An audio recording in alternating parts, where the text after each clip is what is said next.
my attention, and especially if they start waving their hand because they want to say something. Okay, well, tonight, for anybody who's interested, there's a copy of the agenda back on the cart there. We have three primary items on our agenda for tonight. First, the 2023 Long-Range Transportation Plan. Second, the Transportation Alternative Projects item. And then lastly, the Parks, Trails, Recreation Bond discussion. After each one of those, there will be an opportunity, or not after, but in the middle of each one of those, there will be an opportunity for public comment.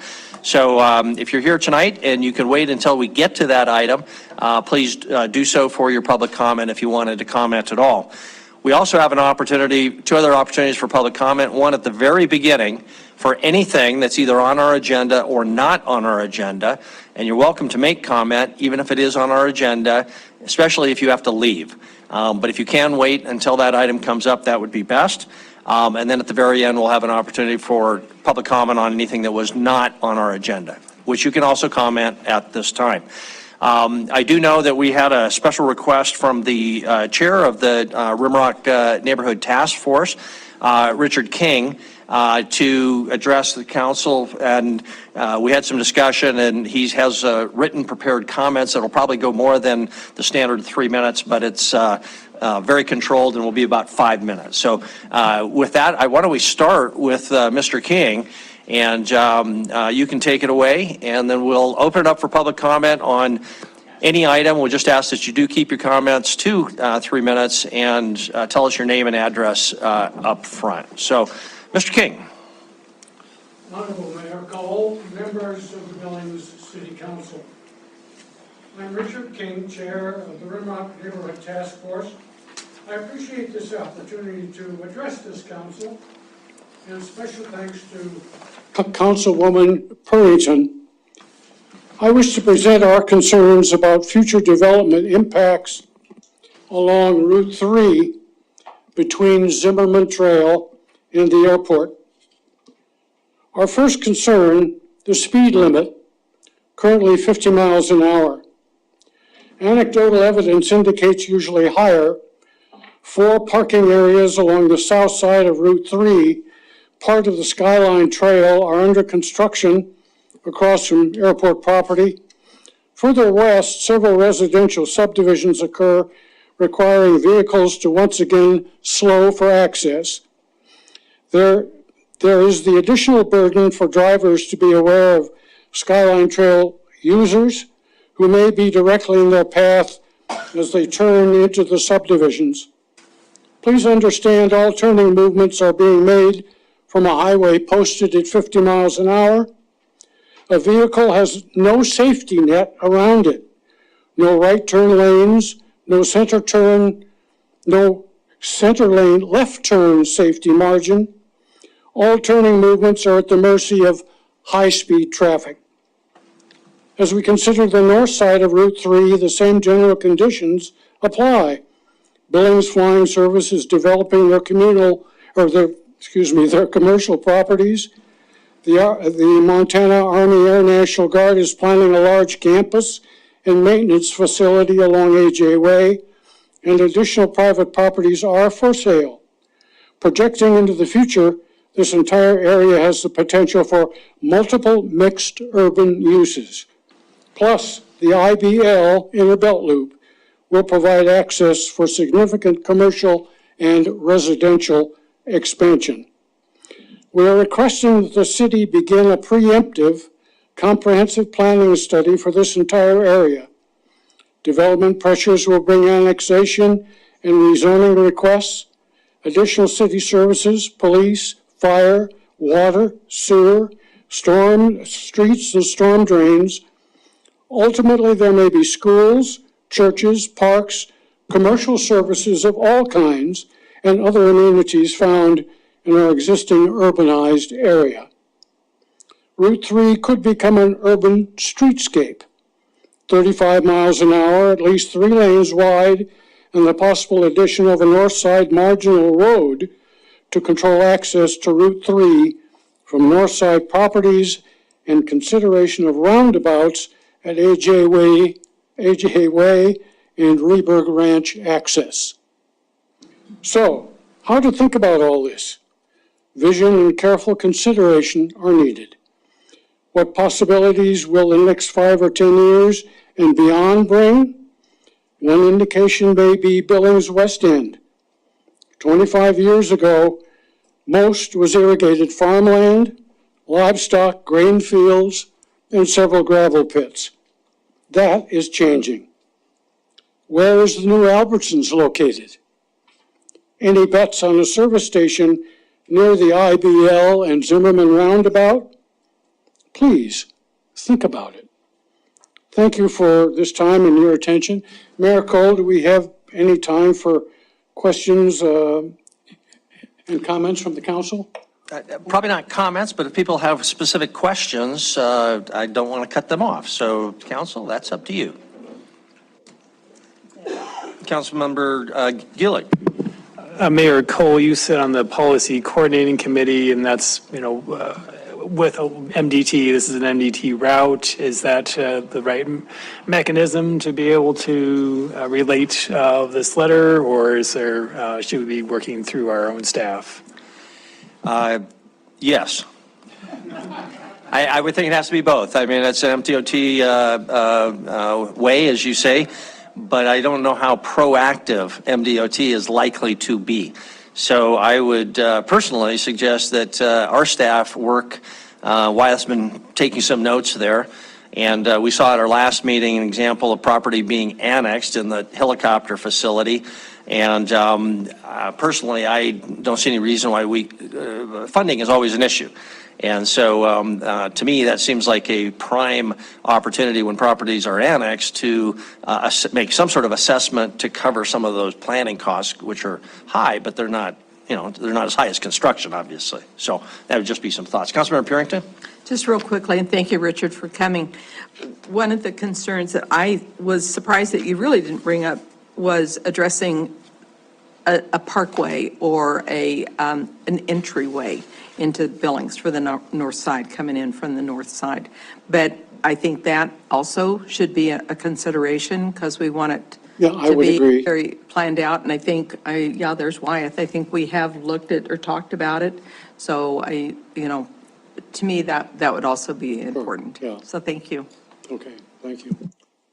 Okay, I don't see any other questions, but Mr. King, stay in touch, and thank you for your representation of the task force. Thank you, Mayor Cole. Thank you. Very good. We'll continue on then with public comment then on anything that's either on our agenda or not on our agenda tonight. Your Honor. Walt Donges with 406 Pride, 310 North 27th Street. I come today on the heels of Juneteenth. We had a great celebration in South Park Saturday. They said it was the best turnout they'd had, so things are growing that. I came basically to give you an update on Pride this year, and we are starting our Pride celebrations tonight. There'll be an adult prom at the depot. It's alcohol-free for those. We had a community cleanup this morning, the adult prom. Tomorrow we have free yoga, Rainbow Family Movie and Barbecue, Priscilla Queen of the Desert Movie, and UFO Project Comedy. We've got over 30 different events scheduled for the week. On Saturday, June 24th, under Sky Point, we will have 110 vendor booths in place and a lot of support there. 6 food trucks, And so we just came to let you know that we're continuing to organize.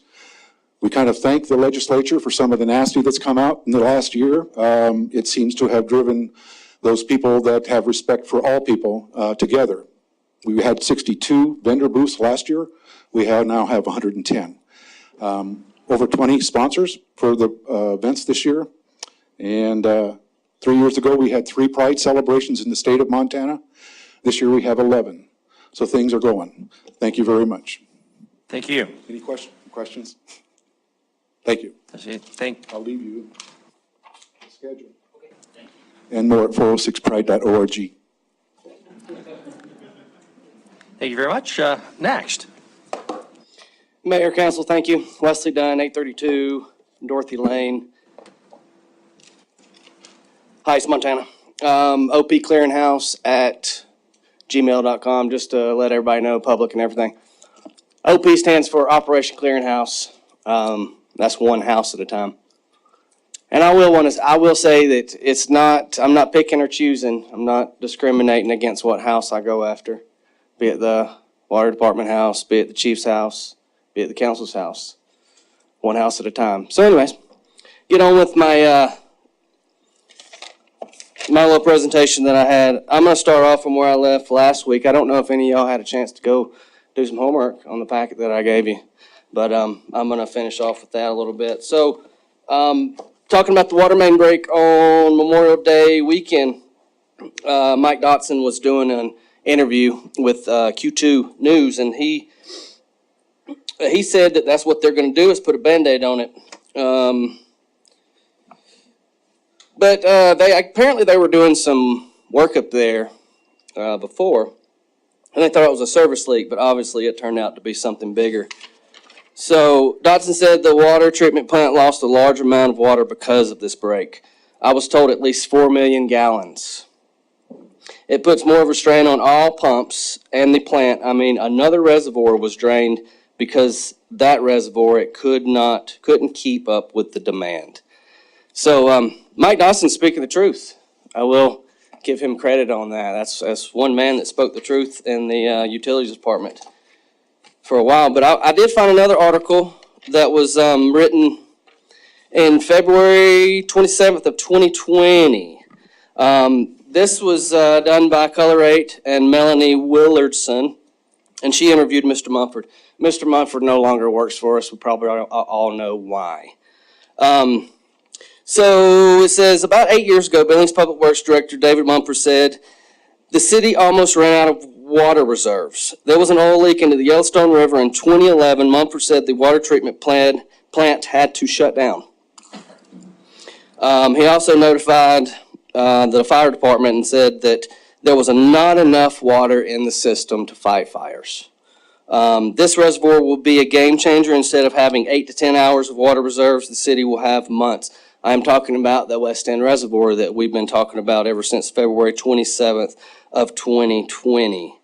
Mumford said the project will cost $120 million. It will include a water treatment plant. Right now, Billings has one water treatment plant, and Mumford said it's 100 years old. I think it's about time we started really looking into this. So, another article that was released the next day, written by Michael Foth. Thank you for your time. Okay, thank you very much, Mr. Dunn.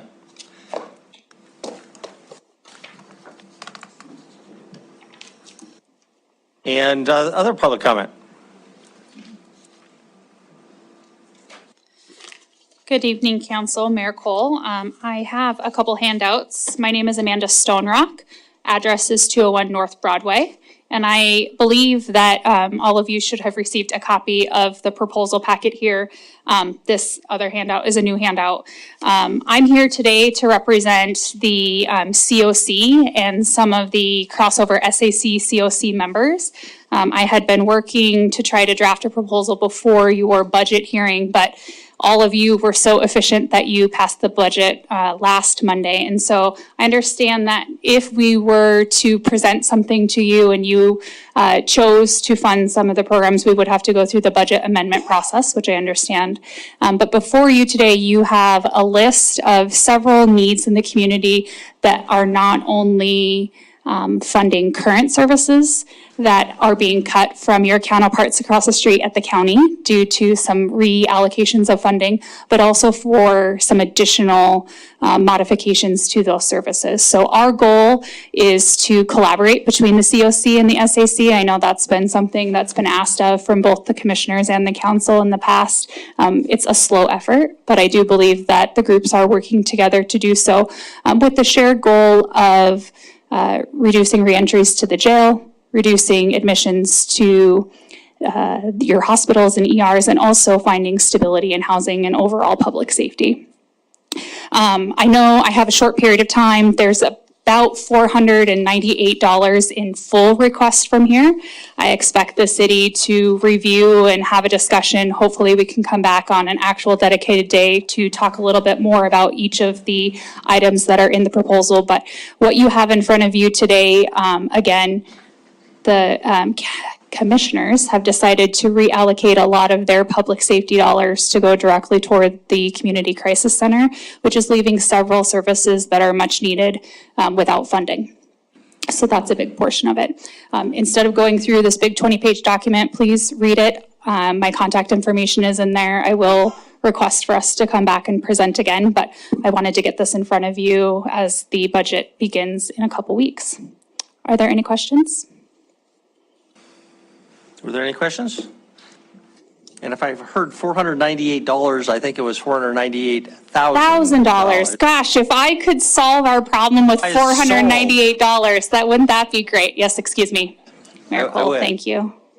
Councilmember Purington? So Amanda, I don't expect you to answer this question, but maybe back to Chris. The Crisis Center had their third-party evaluation. I don't know if it's been published publicly. I might actually be able to answer that. I was involved, as a consultant, I work a lot in the social services sphere, working with both SAC and the COC. When the two groups got together a couple weeks ago to discuss, they did have their independent audit.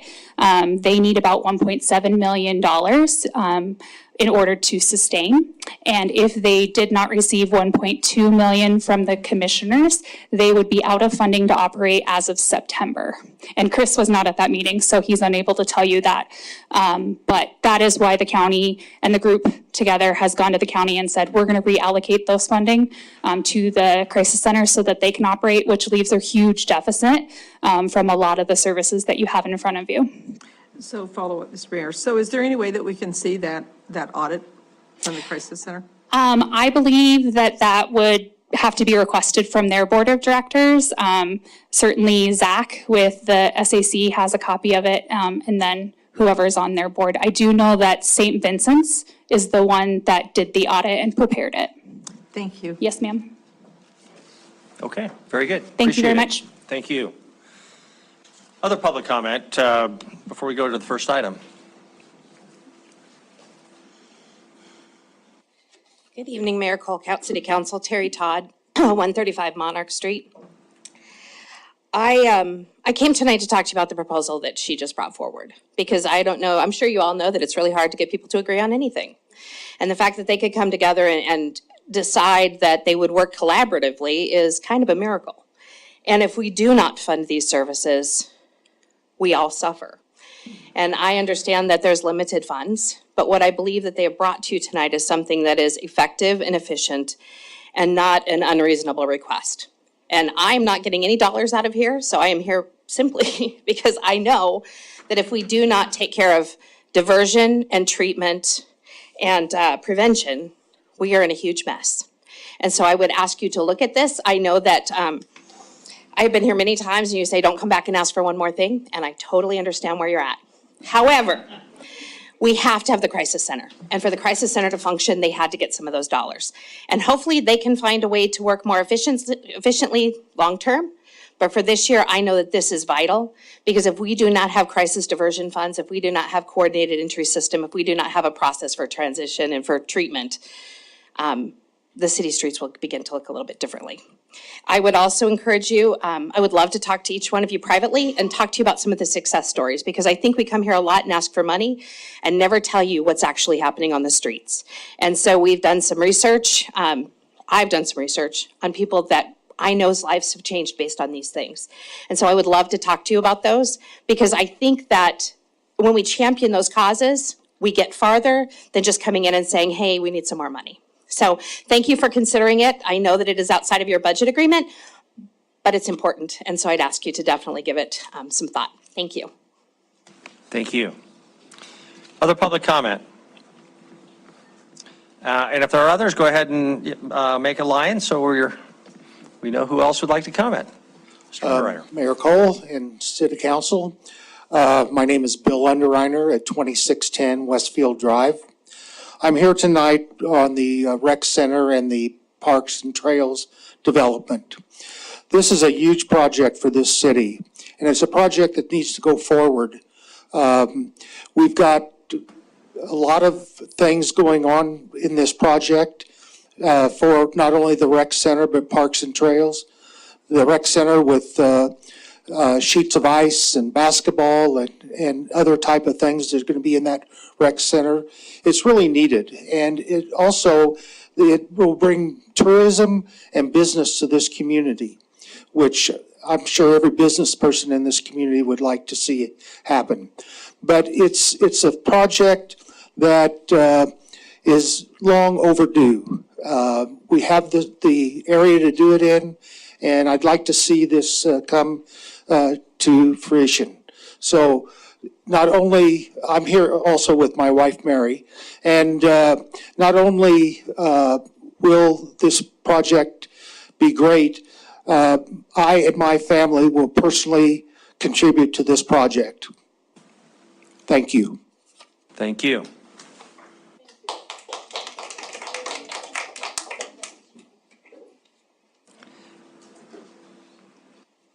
Patty Webster, 4432 Vaughn Lane. Boy, that's a tough act to follow, Bill. Thanks. Honorable Mayor and Council, I just wanted to let you know that I am a member of the COC. I am also a member of the SAC, and we are coming to you today collaboratively. I'm not going to speak to the specific request where Home Fund is mentioned in the proposal as we are. Instead, I want to reemphasize to all of you. I shared with you a press release last week, I believe. The Department of Housing and Urban Development recaptured $750,000 from our community out of the Section 8 Housing Assistance Payments funds because we could not find units to use the vouchers in. That Housing Community Navigator will be specifically used for that reason. And shame on Billings. Shame on Billings for having $750,000 taken away from us. So I just thought you strongly consider the proposal, that you do see it as a collaborative proposal, and happy to answer any questions for any of you. Pat, I guess the obvious question is there any chance of getting that money back, or that is money that has aboard a horse that has left the barn? Well, the horse left the barn, but it wasn't saddled. How's that? Okay. I think I could work really hard to get that money back, but it's a community effort. And we need the landlords in our community to participate. And I saw that you will be having a, whatever the terminology is, seminar, open house, education opportunity for landlords and members of the community to show how they can participate in the Section 8 program. And the date of that is June 20-something. June 28th or 9th. I'm out of town for that. I'm sorry, I'm not prepared. Yes.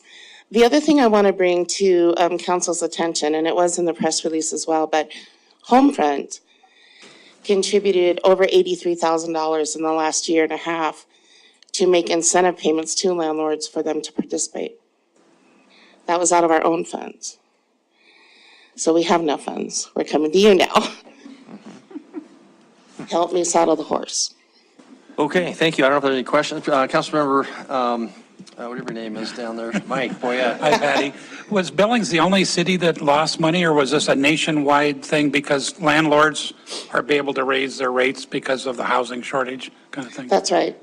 Billings, fortunately, we had a great real estate market over the last 2 years.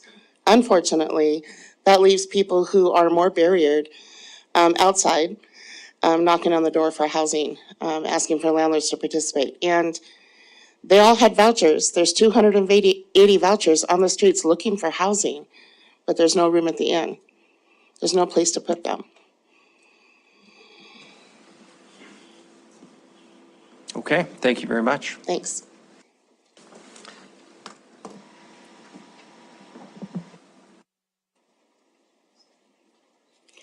Mayor, members of council, Carrie Boyder. I live on Hollyhock Street in Ward 3. So I just really quickly wanted to come up and talk about the coordinated entry system. I know you all have heard me talk about this before, but just to toot the horns of the 17 partners who take part in coordinated entry, for 5 years prior to the last year, it was all self-funded. The partners who were entering all the data, who were paying for the software for the data, were also funding the coordinated entry coordinator position. So when that system was created, it was really a half-time position. In the 5 years that we have been working on it, we've built up beyond that need to what a half-time position can do. So that's part of what you see here, as well as some program support for the rest of the work that the COC does. So just really wanted to talk about the over $250,000 that's contributed to that coordinated entry system by those partners who are doing that work every single day in our community. And so really this would just be helping invest additional amount to help backfill that system so that those partners could have some of the support that they need underneath to continue to do that work. And we look forward to continuing the conversation with all of you and with Substance Abuse Connect and building the best possible systems for our community to do the most amount of good for the least amount of money. Thank you. Thank you. Any other public comments, especially on items not on, that we'll get to later? We'll have a public opportunity for public comment later on the 3 items on our agenda. Mayor, we do have one person online. Thank you very much. Kevin, can you identify that person and ask them to go ahead? Yep, we have the screen name of George Warmer, and he should be allowed to talk. George, if you can hear, there you go. Go ahead, you're on. Good evening, Mayor. Can you hear me? We can. Great. Thank you. Good evening, Mr. Mayor, City Council members. My name's George Warmer. I live at 2210 11th Street West here in Billings. As some of you know, I'm the broker-owner of Coldwell Banker Commercial and Residential with 10 agents, commercial agents, and 25 residential agents. As you know, I'm an active member, executive board, Big Sky EDA, as well as I sit on the City Board of Adjustments and have been the finance chair for the Library Foundation and also a member of Amen Park. We're pleased to be investing over $2 million in a new real estate office on Grand Avenue next to the new Starbucks, if you wondered what was going up next to us.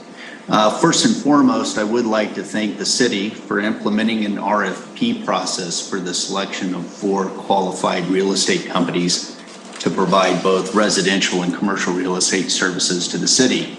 And I'm pleased that the city selected both of our companies for this short list. I'd also like to thank Mr. Kulkowski, Mr. Iflin, as well as Ms. Purrington for meeting me on a couple of different occasions to discuss my partner's concerns regarding the lack of an RFP process for the recent selection of real estate services for the sale of city buildings. I believe the RFP, or the lack of an RFP, deprived the city of a competitive process and the lack of transparency. I believe the city should take a page from its own past when it used an RFP for the sale of retail spaces below the parking garage built just south of the Northern Hotel, or more recently, the RFP process that is currently going on with the Laurel School Board for the sale of their buildings.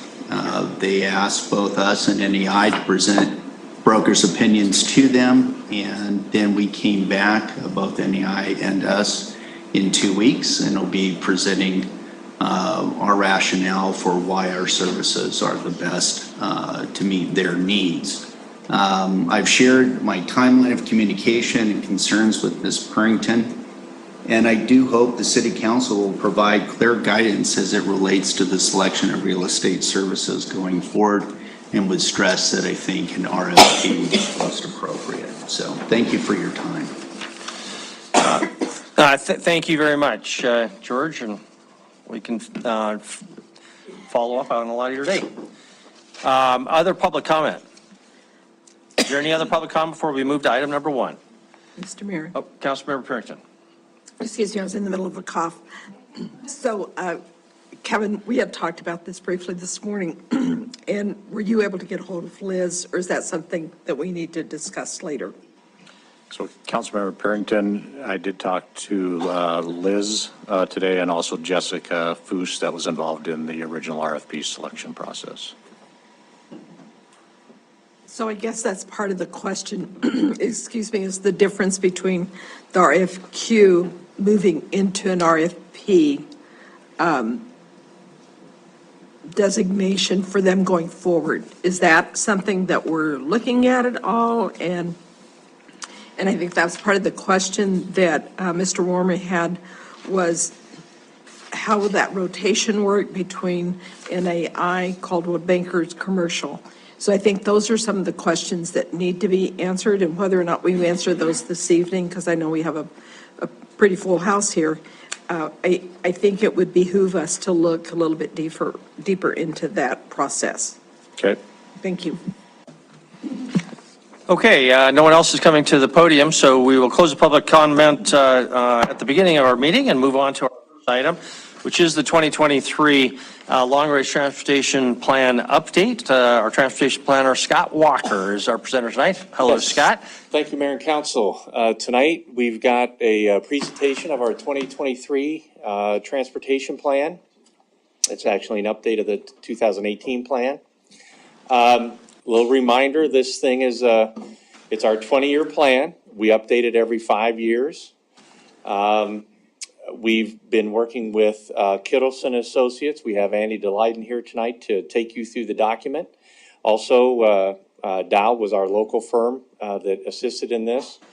Personally, I'd like to thank our oversight committee that worked quite diligently on this plan for, oh gosh, probably the last 15 months. So with that, I'll turn it over to Andy, and he'll take you through a relatively quick presentation. The document itself is about 140 pages. The appendices are robust, and we have a quite extensive project list. So with that, Andy can start it off, and we'll go from here.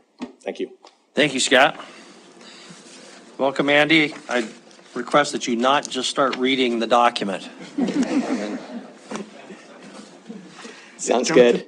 Yes. Good evening, Mr. Mayor and council members, and thanks, Scott, and members of the public for having me tonight to present on the Billings Urban Area Long Range Transportation Plan. And I will try to keep it at 15 minutes here, and then also won't be just reading the plan. So we'll jump in to the presentation.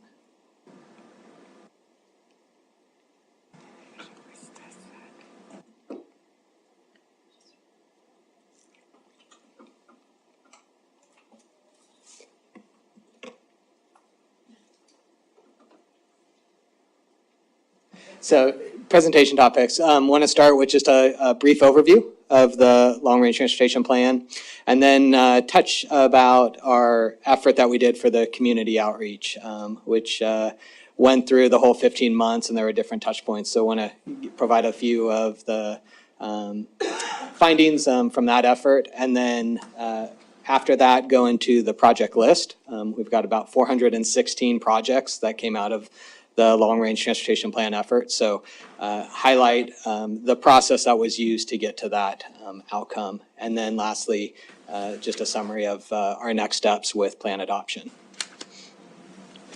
So what is a Long Range Transportation Plan? The Transportation Plan is a framework that guides the development of multimodal transportation system projects in the urban area.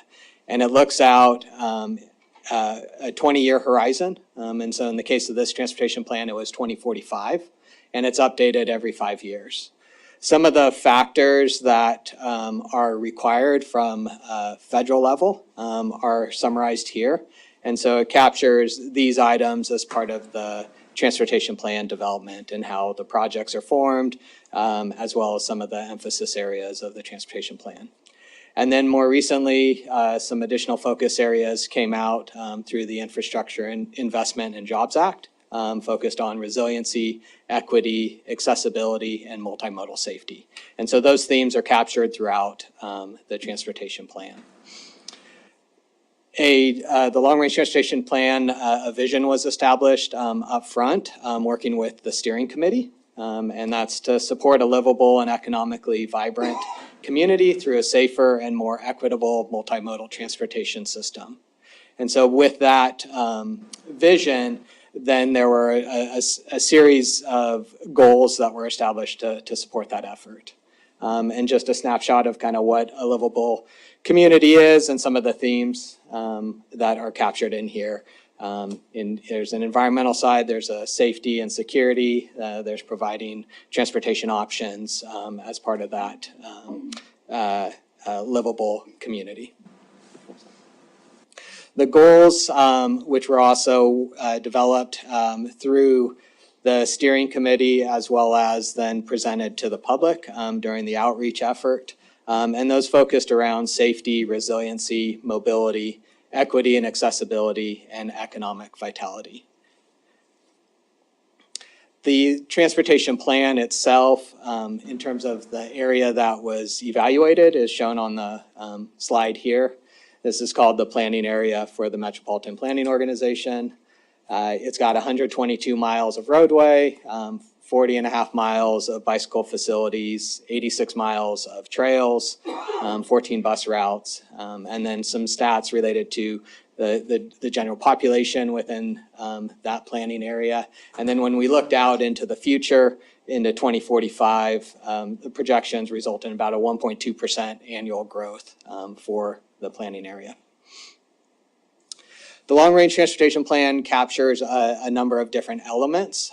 So this highlights a snapshot of many of those, range from transportation modes to land use and demographics, captures the safety of the transportation system and what's occurring today and what's projected in the future. And then dives into identifying needs, opportunities for developing a project list. And then there's a funding aspect that goes into identifying the current revenue for transportation, then looking at it over the life of the plan, the future forecasts, and then tying those to the project costs. And that all comes together in terms of forming the transportation plan. The project schedule that Scott alluded to in terms of our 15 months, we kicked off the project in May of 2022 and are coming close to wrapping this up in July with plan adoption with the policy coordinating committee. So as I mentioned, I wanted to share a little bit about the community outreach that was done as part of this effort. And in this, there was a steering committee, and here's a snapshot of all the agencies, organizations that were involved. The steering committee met 10 times as part of the project, effort, and provided input, guidance related to formation of the document, lots of technical elements along the way that were looked at and worked through with the steering committee. The community outreach effort, we had 2 public open houses that had about 30 total attendees. One occurred in the fall to ask the question, get input on deficiencies, opportunities within the transportation system. A second open house occurred in April that had the project list and to gather input on that. In conjunction with that, we had 2 online interactive map surveys that resulted in about 558 total comments. The 2 charts on the right there highlight those comments during the first and second commenting periods. We also had several press releases and media announcements to gather additional insight and just share opportunities about information on the project. We had, in conjunction with the 2 open houses, there were 2 elected officials workshops with representation from City of Billings, Yellowstone County, Lockwood, Met Transit, Billings MPO, and Riverstone Health. And then we also did 12 meetings to various community groups during the duration of the transportation plan development. So one of the major items that's in the long-range transportation plan is the project list. And That development occurred through, one, a detailed analysis up front, looking at today's conditions and then into the future. There was a touch point there during public open house number 1 to gather input on needs and deficiencies and project opportunities. You know, where are gaps in the transportation system from a pedestrian standpoint, from a bicyclist standpoint, from a motorist standpoint, as well as a transit rider. Through that, the needs opportunities were established and then moved into developing the actual project list. And so this stems from, on the left there in the blue, capturing projects that are already part of existing programs, or such as the city's capital improvement program, the transportation improvement program, and then statewide transportation improvement program. So there are 72 projects from those that fed into the project list. There were 39 projects from recent plans and studies since the last long-range transportation plan was adopted. And then on the right there, looking at the project list from the previous long-range transportation plans, so 238 projects came out of that document and were reviewed and updated as part of this effort. And then 67 projects were identified through the additional analysis and community input. And there are often sometimes where maybe someone, community made a comment, those could have been captured in the 238 projects or the 72 projects from existing programs, just highlighting that. But then there were ones that weren't on those lists, and that's where those additional 67 came from, and a total, which resulted in a total of 416 projects. We took that project list and went through a prioritization process. There were 12 criteria that are shown on the slide there.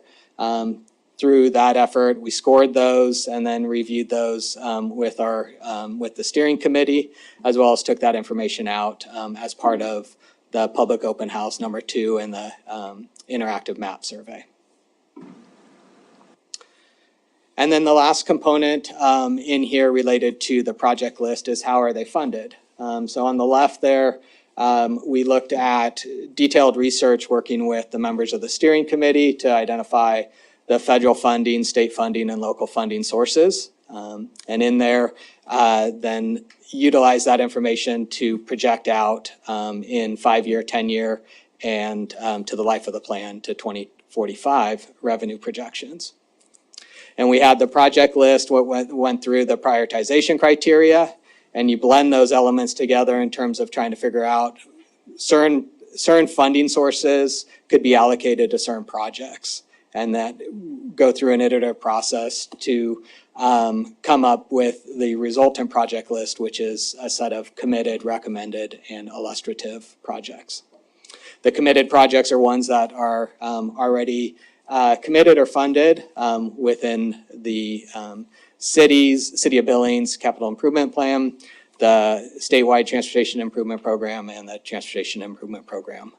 And then the recommended projects are those projects that we are anticipated to be able to be funded with the available funding through the life of the plan to 2045. And then lastly, the illustrative projects are those that are important projects identified through this effort, but the funding, there isn't enough funding within the life of the plan to fund those at this time. And so they are identified in the plan, they're just not part of the fiscally constrained element of the plan. The project list breakdown in here, this summarizes projects by category and then projects by type. So the category in here, take this, the category breakdown. So there's bicycle, pedestrian, safe routes to school, and trail projects. Those projects or categories, pedestrian and bicycle elements are also captured in the intersection and roadway projects. So it's not a perfect breakdown when you look at that, but it's just giving you that element that those are captured within some of those projects. The highlights, there were bicycle projects, trail projects, and intersection and roadway projects. Those are kind of the projects that have the most projects. All of the Safe Routes to School projects that came out of the most recent Safe Routes to School plan are identified in this and have a project cost associated with those within the transportation plan. The last part to the transportation plan effort is identifying the fiscally constrained element. And so the committed and recommended projects in the long-range transportation plan have a cost of approximately $988 million. The projected revenue for the transportation plan is $1.25 billion. And so from that effort, the fact that the $988 million is less than the $1.25 billion, the plan is fiscally constrained. We've got a few slides here just to give you kind of a geographic representation of some of the project elements. So roadway projects, there's 81 projects identified. This includes widening capacity-related projects, but also studies in terms of identifying new connections and diving into more detail on those connections. Congestion management projects, there's 71 projects. This is looking at enhancements to existing traffic signals, doing retiming of signals of corridors on that effort. Bicycle projects, there's 124 projects identified. This includes adding bike lanes or creating bikeways within the community. Pedestrian, safe routes to school, and trail projects. There's 118 projects in the transportation plan.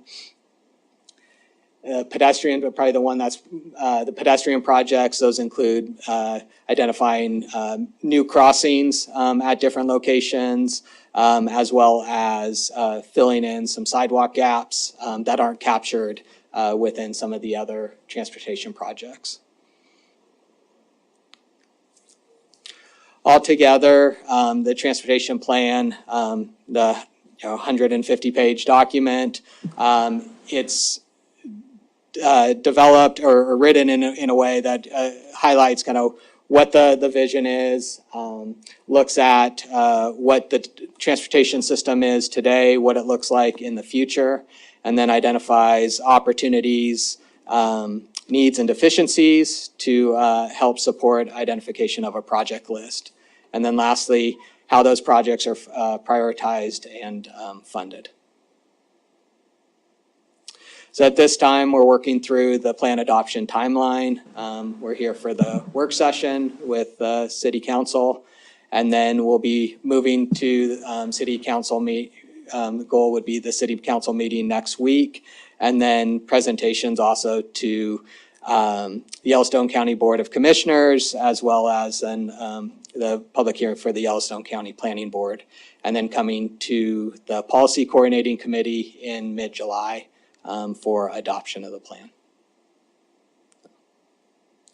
There's also, I'll stand for any questions, but just want to highlight, there is a online map, maps.kittleson.com, Billings LRTP 2023.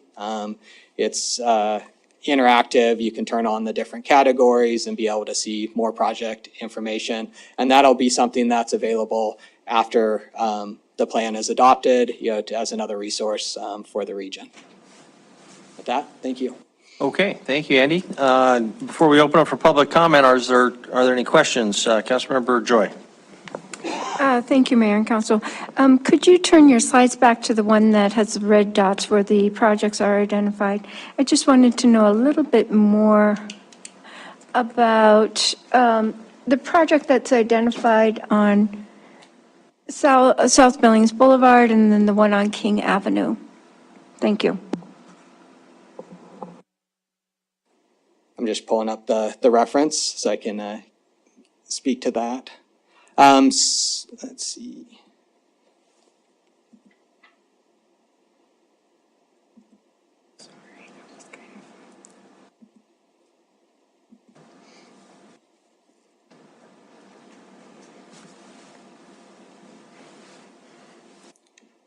And the pedestrian, specifically the question, the pedestrian project. Okay.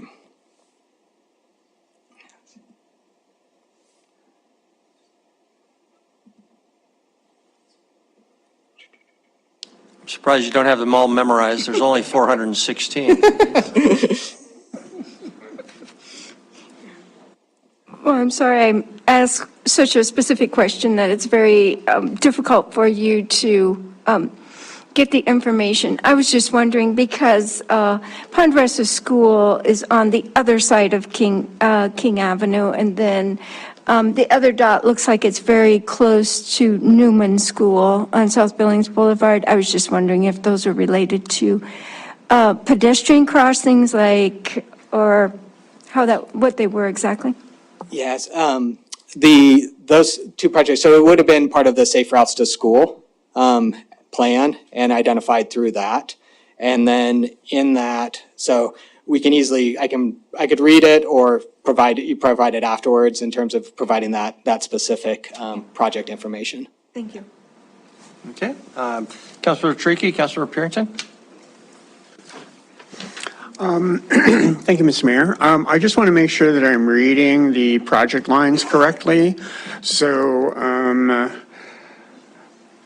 year of expenditure is, so like I'm looking at one which the year of expenditure is 2028. So that's the time frame of that 5-year plan.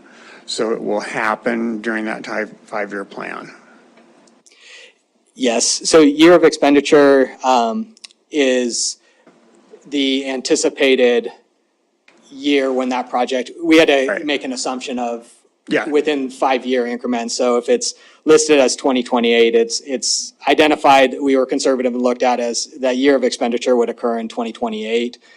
It could occur sooner if that was brought up into there. And I think it goes then to 2033 and then to 2045 in terms of year of expenditure. So basically we have a short-range plan, which is the next 5 years, and then a medium plan, which is the next 5 years after that, and then the stuff that we want to build, which is in the list up to 2045. Yes, that's correct. In those first 5 years, those are captured, would be projects that are identified in the city's capital improvement plan, and then the MPO's transportation improvement program. So those projects. Okay, and the other question, so the cost number that's in there is the anticipated cost that will happen during that planned period? Yes. Okay, thank you. Okay, thank you, Councilor Pearson. Thank you. Thank you, Andy. So I remember going to the community meeting, and out of the 416 projects, 238 of those are spillovers from 2018. So those were not completed. Do you know the percentage of how many of those are on track to be completed within the next 5 years, or is it all dependent on funding? It's dependent on funding, but you could, the component, if we go to the slide with the committed, like the funnel.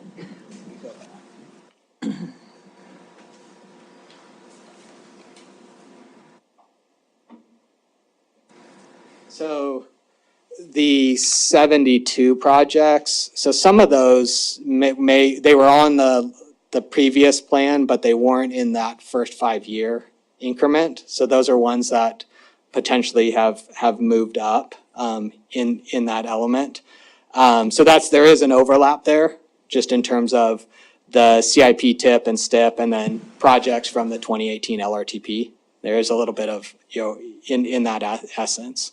And so those 72, the 39 projects from recent plans and studies, those are ones that at 2018, since the 2018 LRTP, there was a new plan that was developed and studied and identified projects, such as like the Safe Routes to School plan.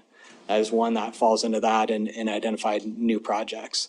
So the 238, a number of those that would come out, related to funding are related to trails and bicycle projects within that capture. I think that are kind of carryover. And then there are some intersection and roadway projects in there from the previous LRTP that were probably more related to studies that just haven't been prioritized, for the region to look at this time. So quick follow-up. Okay. So, do you, in all of your enumerations, do you project about, because it's, 238, that's about half, maybe a little bit more, but do you project what you think projects will be completed that will not have that spill over to the next 5 years? Yes, so we don't go through, I guess, that exercise direct, but it would be those 72 projects. Those are ones that in theory should be complete, or working towards completion by the next LRTP update in 5 years. And then a percentage, a small percentage of that remainder would be ones that maybe those projects are starting to get moving forward. For instance, there might be a discretionary grant program that the city or the region goes after for a certain project and is now able to move that project up where we had, kind of had it further out in the horizon. Okay, council, we do not need to take any action tonight, so don't go anywhere, Andy, but let's open up for public comment, see if there is any on this item. So if you are interested in commenting on item number 1, our long-range transportation plan update, please come forward. Is there any public comment on item number 1? No one is coming forward and no one is online, so we'll close the public comment period on item number 1. Council, before we move on to item number 2, are there any final questions or comments? Otherwise, we will see this on our agenda in 1 week from today. Okay, we'll move on then. Thank you very much.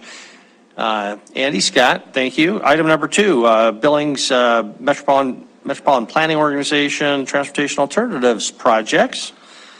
Planner Laura Maddox is our presenter. Laura. Good evening, Mayor, Council. It's a pleasure to be here with you tonight to go through this wonderful opportunity we're going to have to fund a couple great projects in our community. And Andy will bring up my presentation for me. Those extra duties as assigned for our consultant. Thank you.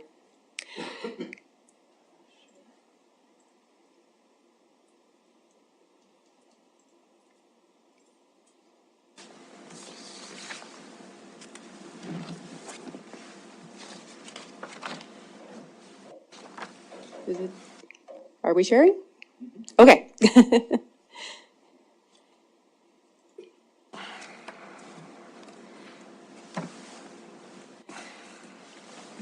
Okay. Go ahead and advance me, Scott.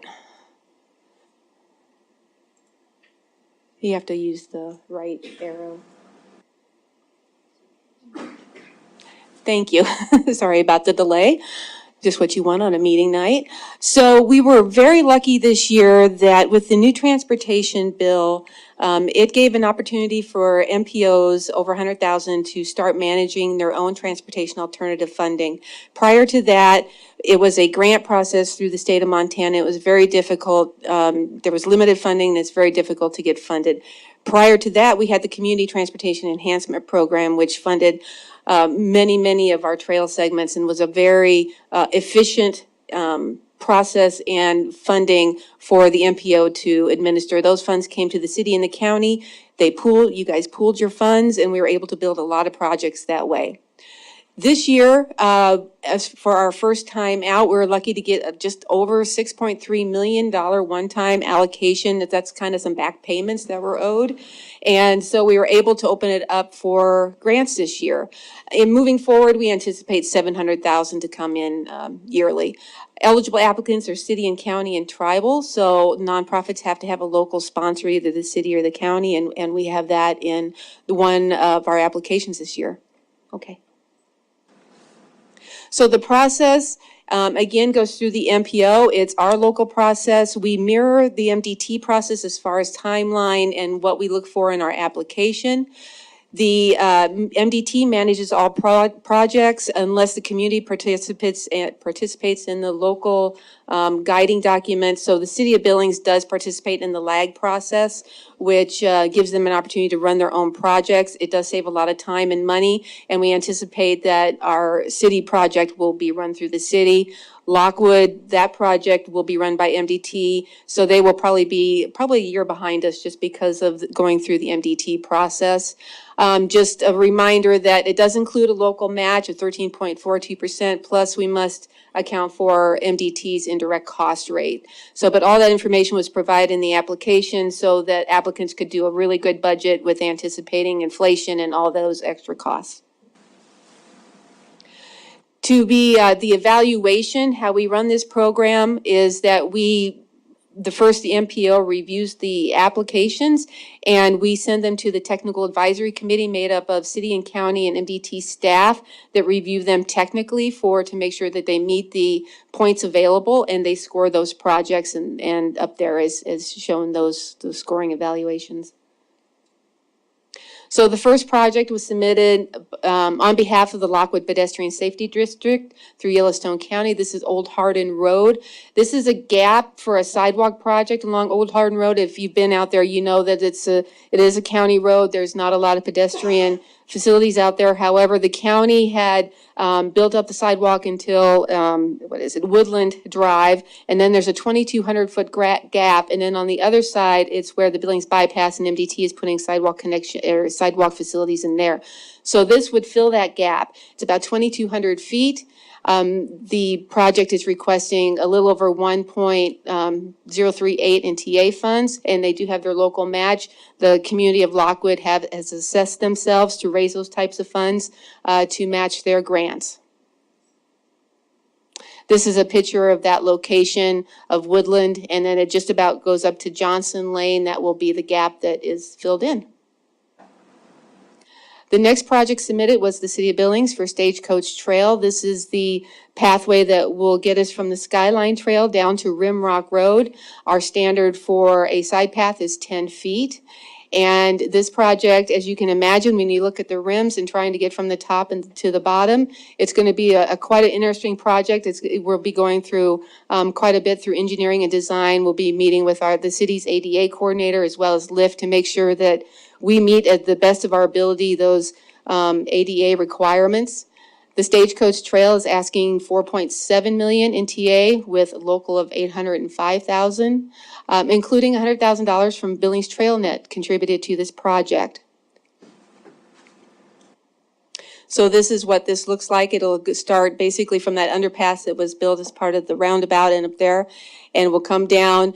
We have quite a few challenges along there. You know, we can't really build it on Zimmerman Trail. It's just does not increase the safety. But we looked at this very closely when we did the Rims to Valley study in 2016. And we did, as much as we could, address the ADA concerns. I think anything we can do there is an improvement what's already going on. So these two projects are going to be huge for our community. Again, the TAC members scored these projects, and although we have enough funding to fund both projects, we still did ask them to score them. These are the points that were submitted for those projects. So the review schedule will be coming back next Monday for your action on this. You'll be making a recommendation to the Policy Coordinating Committee on these projects, and it's kind of running with the LRTP, so PCC will look at it July 18th. Once there and finalized, we will send those applications up to MDT, and they will go to the Highway Commission in August. We have hopes that the Stagecoach Trail can start some preliminary engineering and design later this fall into winter, and hopefully bid actually next year. I anticipate the Lockwood project probably not getting started for engineering until next year and not built until 2025.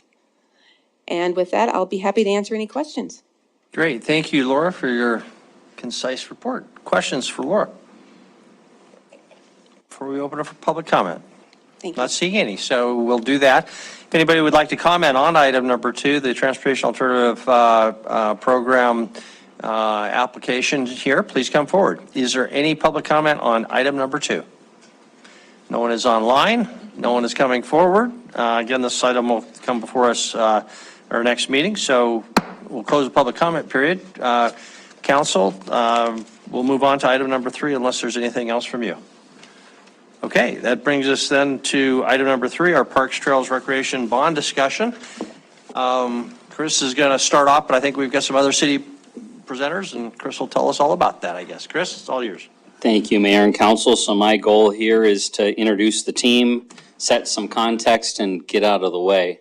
Let these guys present the information. So tonight you'll be hearing from Parks, Recreation, Public Lands Director Mike Pigg, Corey Thompson, our Recreation Superintendent, Andy Zeller, our Finance Director, Chief St. John, and very briefly from myself, and then there are other people here to answer questions. The request actually would be, unless there's something very specific to clarify, let us get through the presentation, and then we're all here to have the conversation throughout the night. And I know we have several folks from the public here to also speak. So for some context, as you're well aware, back in May of 2022, the most recent set of strategies and priorities the council has adopted included 5 basic strategies. Improve safety first and foremost, continue to invest in infrastructure, increase our parks, trails, rec, and cultural investments, improve the built environment, kind of quality over quantity, and build a high-performance organization, all of which under the guise and recognition that we, like every other community out there, are in a competition for retaining and recruiting employees and citizens to our community. But I want to emphasize this didn't start in 2022. In fact, it started well before I got here in late 2018. The comprehensive Parks Rec Trails plan was actually adopted or completed back in 17. In 2020, amongst the council's priorities, it specifically identified that we needed to create a park development fund. There was a recognition we needed to do that. In 2021, that evolved a little bit to say both the fund and analyze financial funding options for us. And then in 2022, we got to the language that's in front of you, and I'm not going to read it, but it basically says, okay, we know we're at a point where we need to make some determinations throughout 2022 and early 23, because our intent is to go to the voters in 2023 with substantial recreation investments, parks and trails investments, and dealing with operational issues. So with that, I'm going to turn it over to Director Pigg, and then it will go from there. Thank you. Thank you.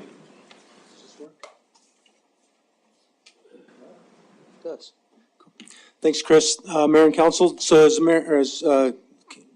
Chris explained, this has been a long, ongoing process, and we've really been concentrating on the last year. And so I just take you back to about June when we brought in this slide, June of last year when we brought in this slide, and it says, the City of Billings has an incredible opportunity to chart the course for the Parks and Recreation Department into the future.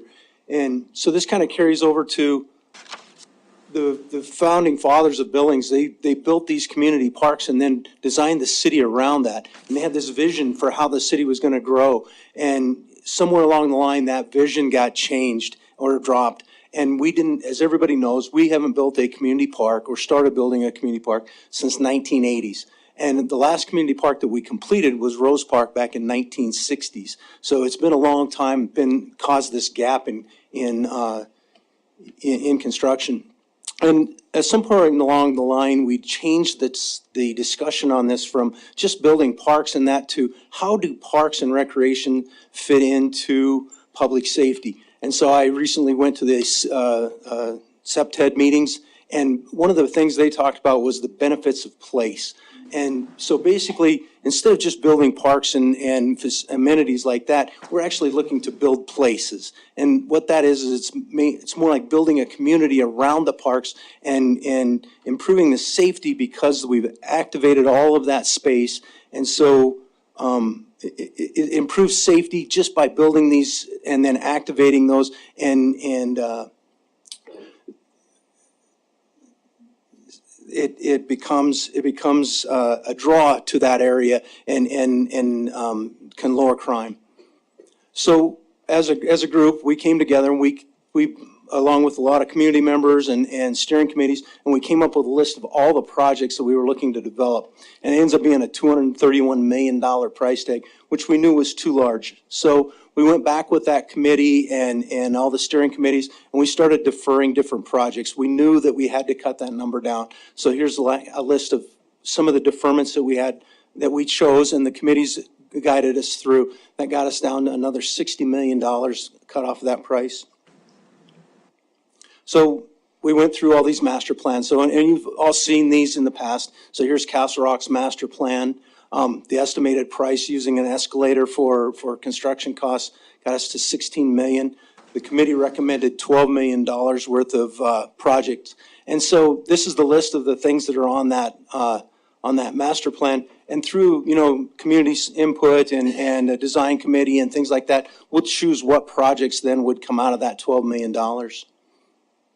Centennial Park, it kind of went the other way on its change. So it had about $4 million left to complete that project. The committee chose to add a community center in there, we had planned one for Cottonwood Park, but as we had to lower the funding for that one, we brought that community center to Centennial Park, which then raised that one to $8 million in ask. Colson Park, the total on that one, total build out was $21 million, but through the deferment process and trying to make cuts and having to make tough decisions, came down to $2 million. Once again, working with our community partners and steering committee, we'll choose which ones of those projects needs to be funded. Poly Vista was another one on the list, another master plan, had $5 million worth of construction projects left to go on that master plan. There's a list of those. We cut that back down to $4 million. So there's, once again, using community input and steering committee and design committee, choosing which projects to fund. Then the big one was the multi-generational recreation center. This thing sat through a steering committee, a number of meetings over the course of a year. We had a number of different ideas, and even this body weighed in on what size this project needed to go to, and we landed here. So it has 2 sheets of ice, 50-meter pool, the basketball courts, all the facilities going into that rec center. Total price tag on that was $111 million. We had the TIF funding to bolster that with $25 million, getting that price tag down to $86 million. So then we had a number of trail projects around the town that kind of help us to continue to build out that marathon loop. And so there's 5 different projects here. It's kind of tough to see them on the map. I have a breakdown here. So this lists things like the bridge over 25th Street, a culvert or a tunnel underneath Highway 3 that we connect all the trails to the inner belt loop. And then, of course, I think a really important one is the Yellow Jacket Trail. That's a trail going up 27th, so it connects us back up to Highway 3 there. $6 million worth of projects on that one. So we put all those into a spreadsheet, and we come out with, lists them all out, has $211 million worth of projects. We do the reductions that we did, so I took another $38 million off of there, got us down to $173 million worth of projects. Then we had some available funds. So Cottonwood Park has an available fund with cash in lieu of $400,000. Rec Center, of course, has the $25 million. Stagecoach Trail has a grant along with that. Some of the other trail projects have grant funding or are already funded in other means. So we had another $32 million. That got us to $142 million for the projects. If you take that and apply it into the spreadsheet that Andy has, gets you to $161 to $164 a year for the median household. So then, Andy? Yeah, sure. Nice to see you. Good to see you, Andy. Thanks. Good evening, Mayor and Council. So we asked the Department of Revenue to identify the median homes in the larger cities in Montana, and then just give us their most recent tax bill and rank them. So you had an idea where we landed in Billings, Yellowstone County. And this is the most recent tax bill, so for last year. And the median home that they had identified for us, their total tax bill, that's taxes and assessments, is $2,700. With Missoula at $3,900 and then Butte Silverbow down at $1,900. Just providing this really as a frame of reference on where we're at for our median home. Obviously different value median homes in each one of those communities. Is that all I had? Nope, you get the O&M funding too, remember? Oh, I do. All right. Well, I can add color. I think you know about the phase it. Sure, Yeah. I'll help you out, Andy. Yeah. Thanks for your help, Good. though. So we, in the discussion, we always were talking about how we had to maintain, as we built it, we had to build in a funding source for that maintenance. So as we build a project or build out a amenity, we had to have the money in there for the O&M portion of that. And if all of those projects were built out, we estimated that the O&M funding necessary would be $1.5 million. Timeline? Yeah. All right. There you go, you're back. Yeah. Thank you. Thank So taking that and then using some assumptions on future growth with the city. Currently, we think we're going to see large property value growth, and then trying to make estimations about how long will that funding, that $1.5 million, be available. If it is, how long can we go until we are in a position where we have capped our levy and we need to seriously talk about what we're going to do? Is that adjustments, new levies, whatever that may be? And assuming these estimates, right, growth in estimated expenses at about 4.2% per year, and then growth in taxable value for those next 5 years there. We're estimating, we can get about 5 years with our existing capacity with these assumptions. Obviously, there's a lot of variables that go in there, but I think you can probably proceed comfortably knowing that we're not going to be back in FY25 saying, hey, here we are and we built all this stuff and now we need to do, an operations levy. And the only thing I'd add here, it changes a lot if in one of those years you see, 3.5% where it's 1%. It compounds a lot looking out. So you could potentially go out much further than 5, but a lot of this is just based on what we've seen in the past 6-7 years. I like Andy, just 1 second. I'd like Andy to stay there for a minute. Can we go back to that slide? Can you just cover the fact that though FY24, here we sit in 23, so some people might think all of this is speculation for the future. Can you talk a little bit about why you came up with the 24, 25, 26, those numbers? Yep. Yeah. So 24, as I've discussed here with council and for the benefit of the public, the Department of Revenue has given estimates for Yellowstone County that we'll see increases of about 29%. So that's where 24 comes from. We typically are a little less than the county as a whole. A lot of their tax base is driven by the refineries. 25 and 27, those are non-reappraisal years. So typically we see right around 1 to 1.5% growth. That's really just new construction. Why in 26 at 8%? The reason for that is, I'll say historically we see about 3.5 to 4.5% in reappraisal years in the recent history. But in FY24, we are going to take our values up to January 1st, 2022. So the reason that I'm higher than our historical reappraisal in 26 is because that will go from January 1 of 22 to 24. And we've seen pretty decent real estate growth in calendar year 2022.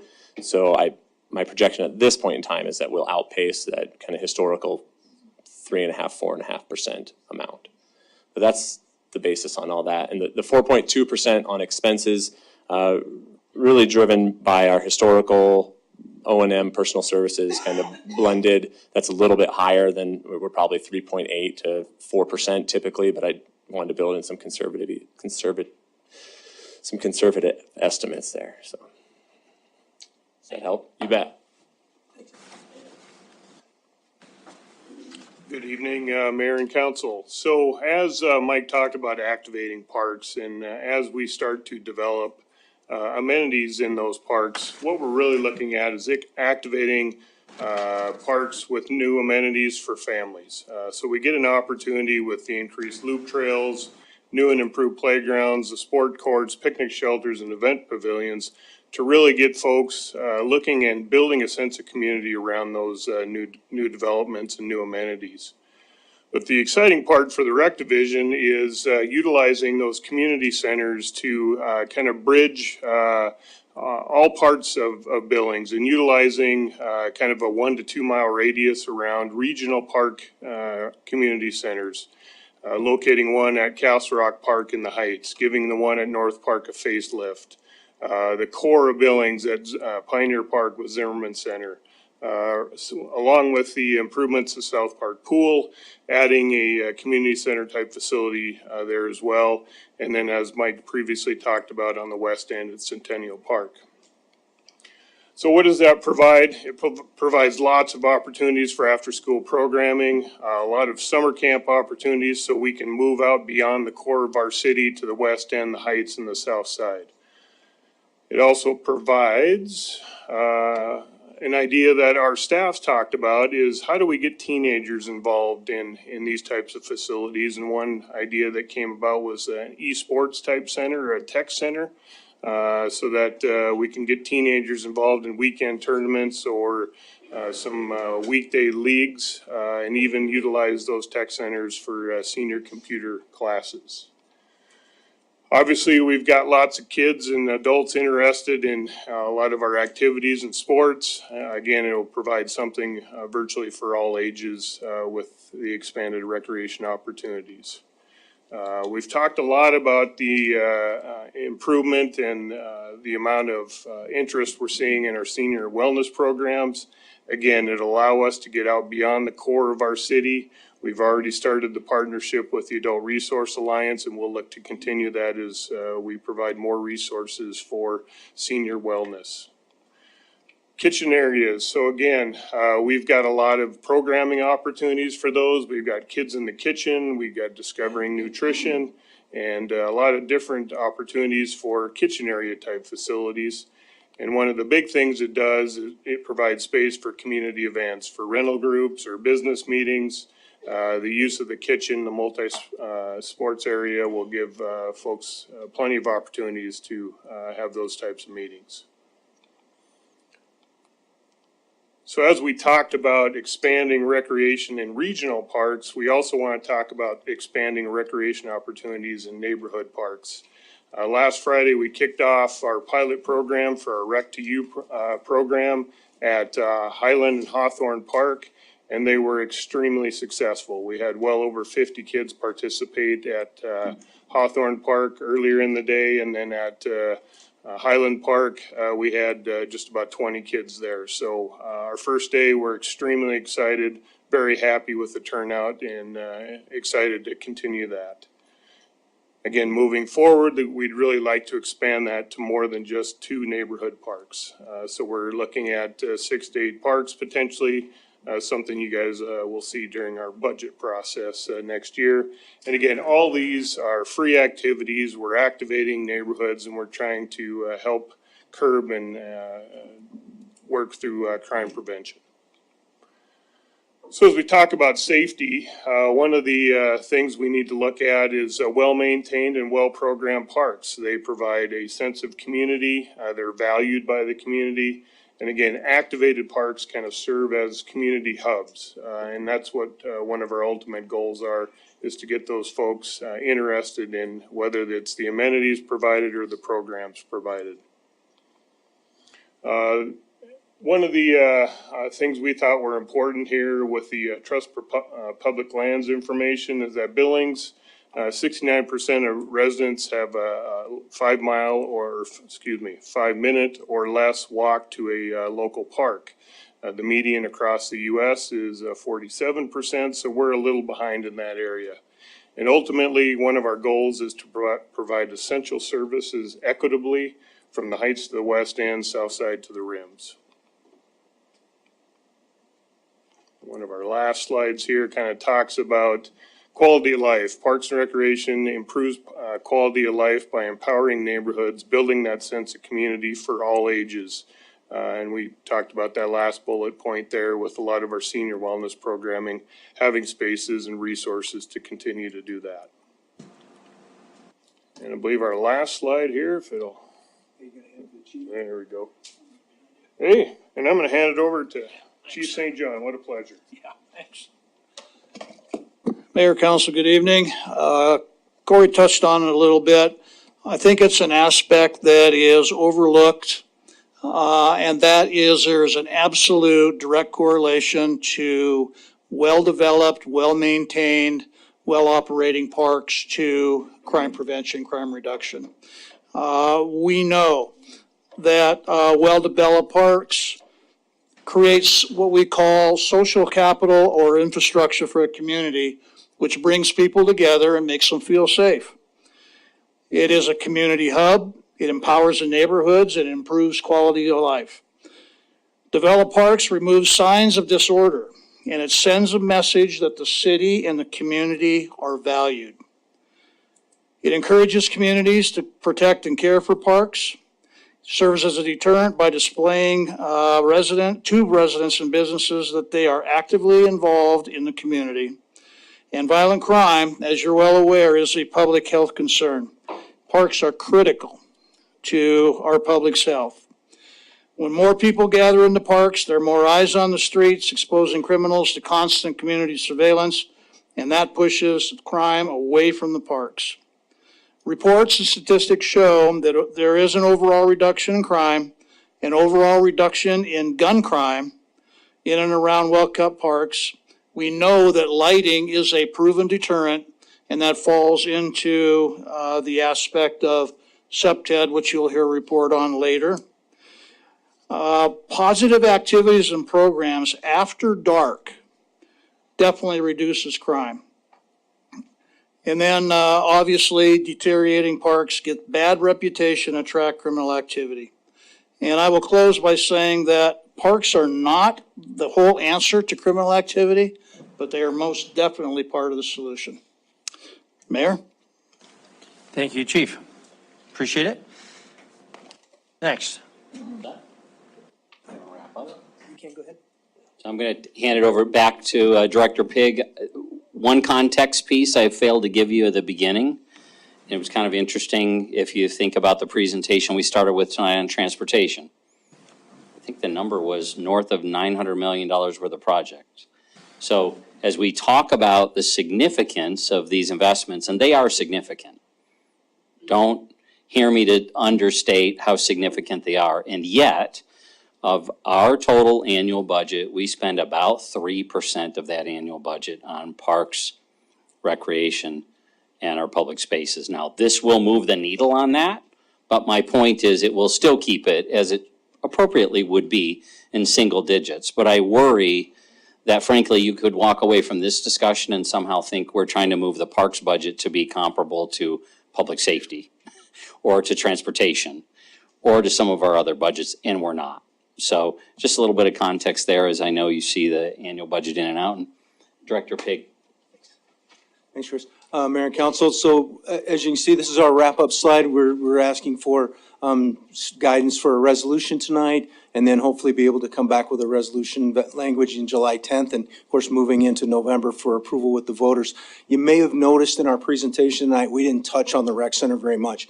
Corey and I, it doesn't show our lack of enthusiasm of that. We are very excited about a rec center, but I think this room is filled with people that can do a better job of speaking to how that's going to change their lives than Corey and I can talk about how we're going to program that space, which I think is very obvious. And so with that, I'm wrap up our presentation. Very good. Thank you, Mike. Thank you all of the presenters. Much appreciated. Good presentation. Council and members of the public, we typically try to take a break in about half an hour, about 7:30. We'll see where we get here. We'll have some questions for staff, I'm sure, from council. Then we'll open up for public comment. If we're moving right along, and there aren't very many people to comment, we can delay our break, or we can break and then come back for additional public comment. But first step will be just to see whether council has questions, especially factual questions. Council, I'd ask that you kind of hold off on commentary until we've had an opportunity to hear from the public, so as not to prejudice comments from the public, yay or nay. Directing now, though, to any of our presenters, do we have some questions before we open up for public comment? Councilmember Shaw. Thank you, Director Peg. Welcome. I think it's the first time we get to see you as officially the new Parks Director, which is exciting. I don't like asking questions that I think I already know the answer to, but I just really want the public to hear this. Can you dive in just a little bit to the South Pool budget and reassure me and the other person who represents Ward 1 that we're going to be getting a facility that really is comparable to Rose Park? Different, but on that same level. Correct.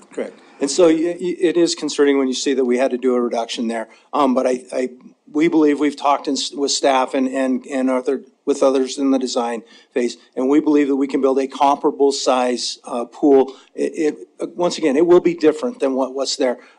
Tying that more to that splash pad and utilizing that as a whole one facility, and then providing a community center there also at the same time.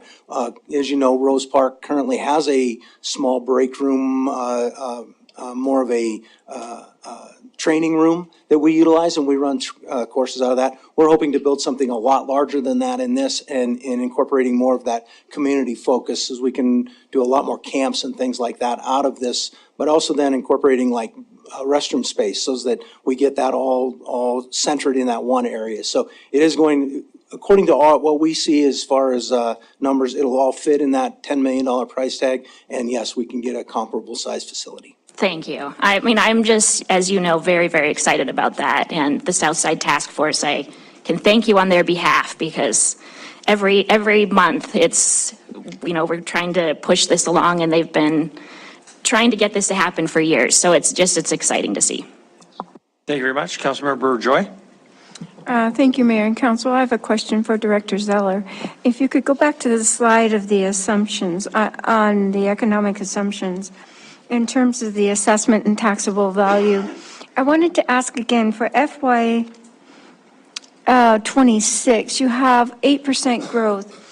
Could you go into that just a little bit, in a little bit more detail, what that assumption is built on? Number two, growth in existing expenses at 4.2%. I know that through supply chain problems and all of that, we've had significant growth, including delays in getting playground equipment. You're well aware of all that, but just a little bit more detail about those assumptions. Thank you. Sure. So, Mayor and Council, the estimated growth in taxable value, the Department of Revenue does a 2-year reappraisal cycle. So that's why in the even years you see higher numbers.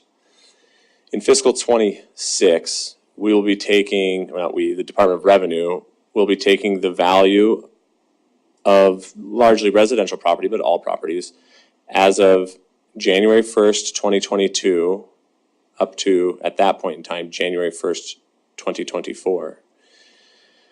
And we track real estate sale data in Billings to get a sense on what we think property values are going to be doing.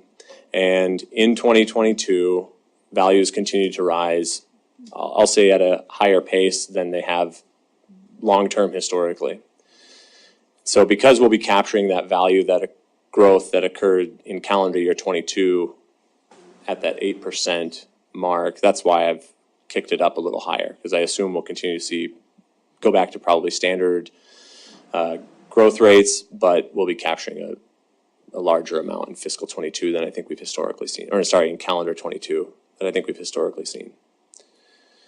With respect to growth and expenses, the 4.2%, certainly we've seen inflation numbers that are much higher than that. Really, I'm trying to just take long-term trend and kind of project out.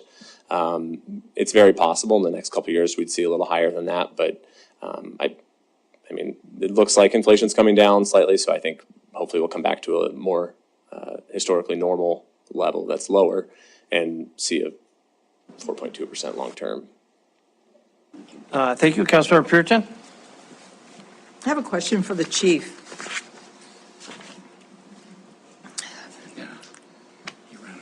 He ran away. It's too quickly. You know, I just have a question. It's kind of one of those chicken and egg questions. Because right now there is crime evidently in the parks, but I don't know the amount. I don't know if any of the parks are considered hotspots in Billings. So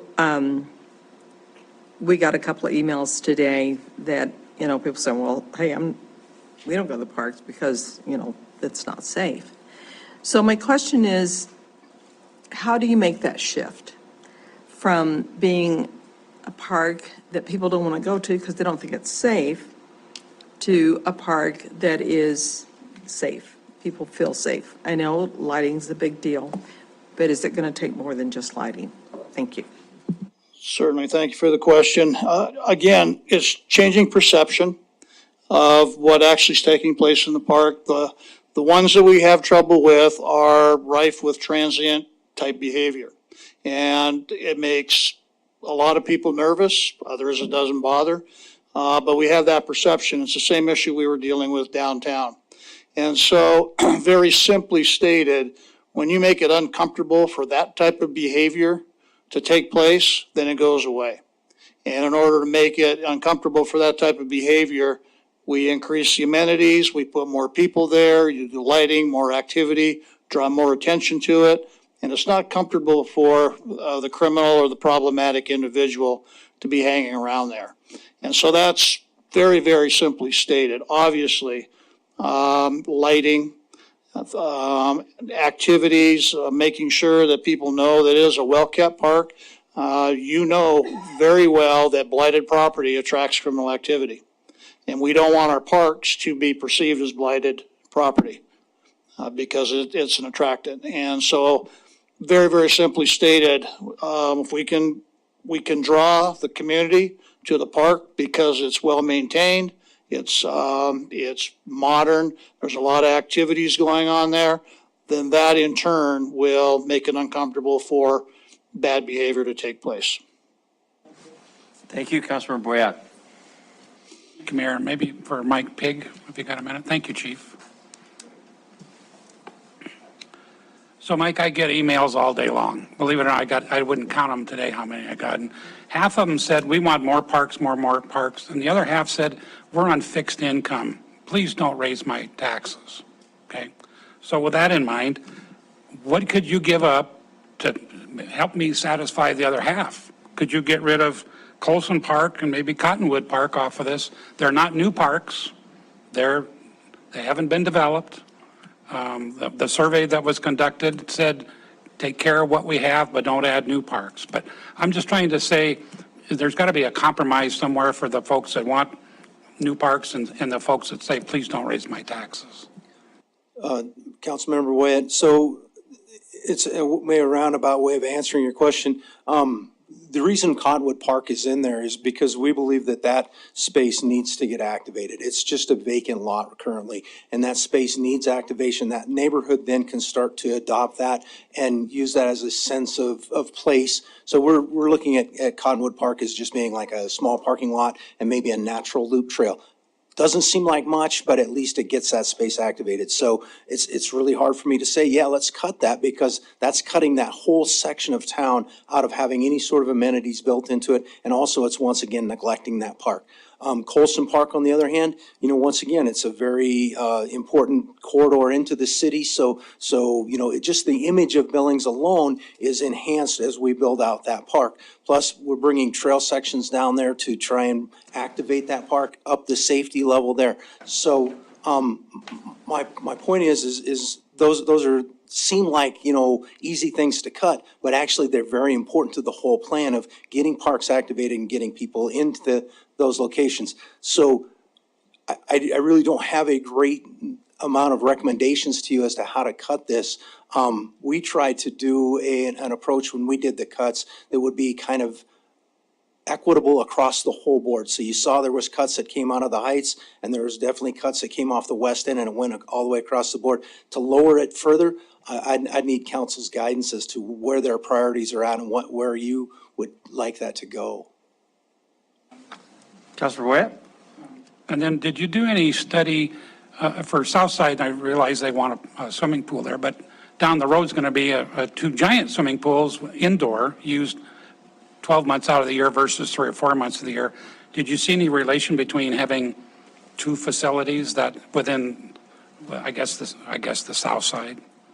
So we have a aquatic study that comes out next year, actually, so that we haven't done that study yet. But I believe that there's a difference between an indoor pool and an outdoor pool. The indoor pools, they get a lot more activity during the winters, and then of course that's our competitive pool, the 50-meter pool. The outdoor pool is more in your summertime activity line, and currently the South Park pool is in terrible shape. It's over 100 years old. It needs replaced in the worst way, and also it allows us then to, as we build out that center there, we can start to activate that neighborhood with a community center and draw those people in there, really activating the use in that park. So it may seem like overkill, but it's actually two different types of pools, two different recreational styles. Let's go. You know, you have that summertime recreation where the kids are there just playing and enjoying the pool. Then you have that competitive type pool at the rec center. Thank you. Other questions for any of our presenters? Councilmember Rowan? I think I'm going to direct this question at Chris, but Mike, you might get the toss, so I wouldn't go far. So Chris, in my little world of the Heights, council adopted an amendment to put in the Castle Rock Playground, I think during fiscal year 22. Yeah, Andy? 22-ish? Yeah. So we just adopted the FY24 budget. So a full budget year has elapsed and that playground still isn't in. And it was a $500,000 project for which there was a contemporaneous master plan. We just finished the master plan. We had challenges getting design that reflected what was in the master plan. There are always going to be supply chain challenges, but it's a $500,000 project that took us over a year to get done and it's still not done. Here we're talking about $143 million worth of capital projects done, I think, in about 10 years. So you're the person city council holds accountable for the operations of the city. What would you do differently? How on earth would we execute on something of this scale in any way that the taxpayers would see real benefit? So the good news is you've already seen it on a smaller scale, which is over the last couple of years, we have pivoted quite substantially to working collaboratively across the organization. So there's a number of parks projects of which the Parks Department is leading. There are other projects of which city engineers and our Public Works Department are leading, just because the nature of the project lends itself better to a project manager over a contract and those deliverables. So we have been working with Debbie Melling. She's been a part of our conversations as to how we will perform and deliver what we're promising if the voters say yes to this. So we absolutely, we will continue to use cross-disciplinary parts of the department. We'll use city engineers to help with project management, as well as the the Parks Department. And several of those hiccups of the past, frankly, we've learned from those lessons. There are different leadership in positions that are significantly moving things faster than what we saw for several years. Mayor, can I follow up, please? If you're done, Chris, sure. Here's my fear, if I'm being candid. You have a massive rec center project in here. Each one of these projects on this list has merit on its own. Together, it's a massive, massive ask. And my concern is the rec center, I'm going to guess that's where we're going to hear testimony tonight, is going to take up all the space. If it takes us over a year to put in a $500,000 playground, It's going to be a beautiful playground, it's worth work, it's worth getting it right. But if it's that hard to get a simple playground in, I'm concerned that the majority of the city's time and capacity is going to go towards the rec center, which is a fine project, and all of these other projects, which are in here to get votes, will not get the same level of prioritization and attention, because what I'm seeing now, even with those management changes and even with those system changes, is it still takes us a year and a half to get a playground in. I think the one piece I would add, and frankly, the most significant project on this list is the rec center. Even in our Public Works Department, where we're embarking on a $150 million project for the reservoirs and the water plant, we do not do that internally.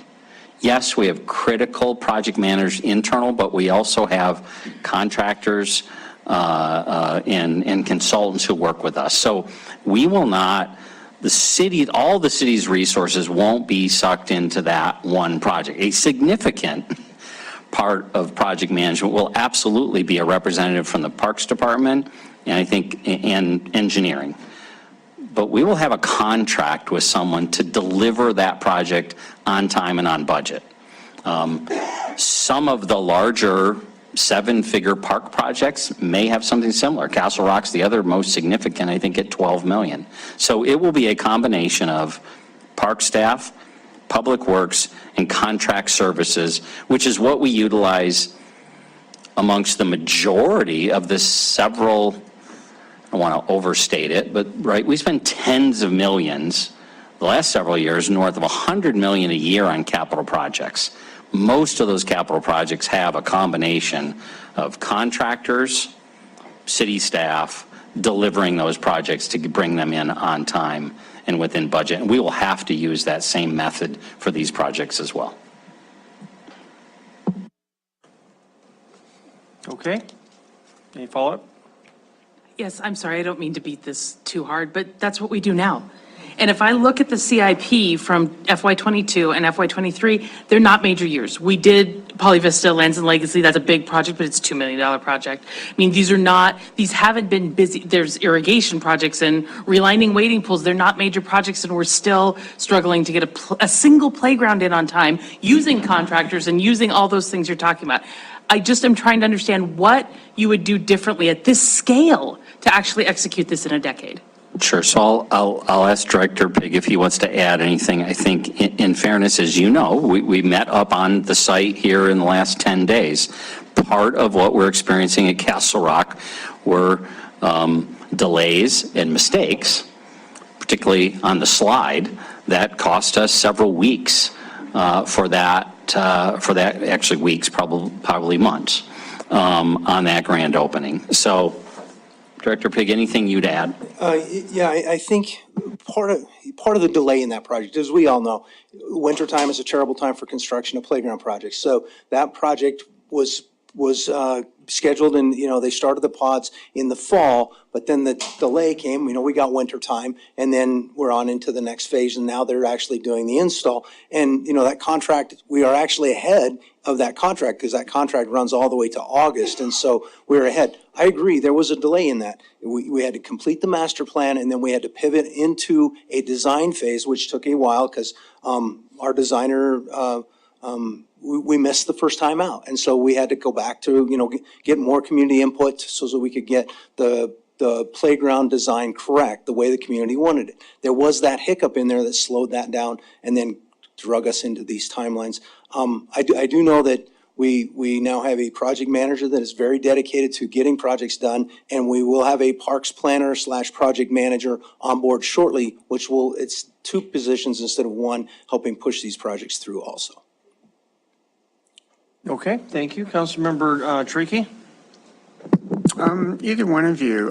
So the outcome of this specific project that we're talking about right now, would you describe that as being an exception in terms of all the projects that the city does, or is it more the norm?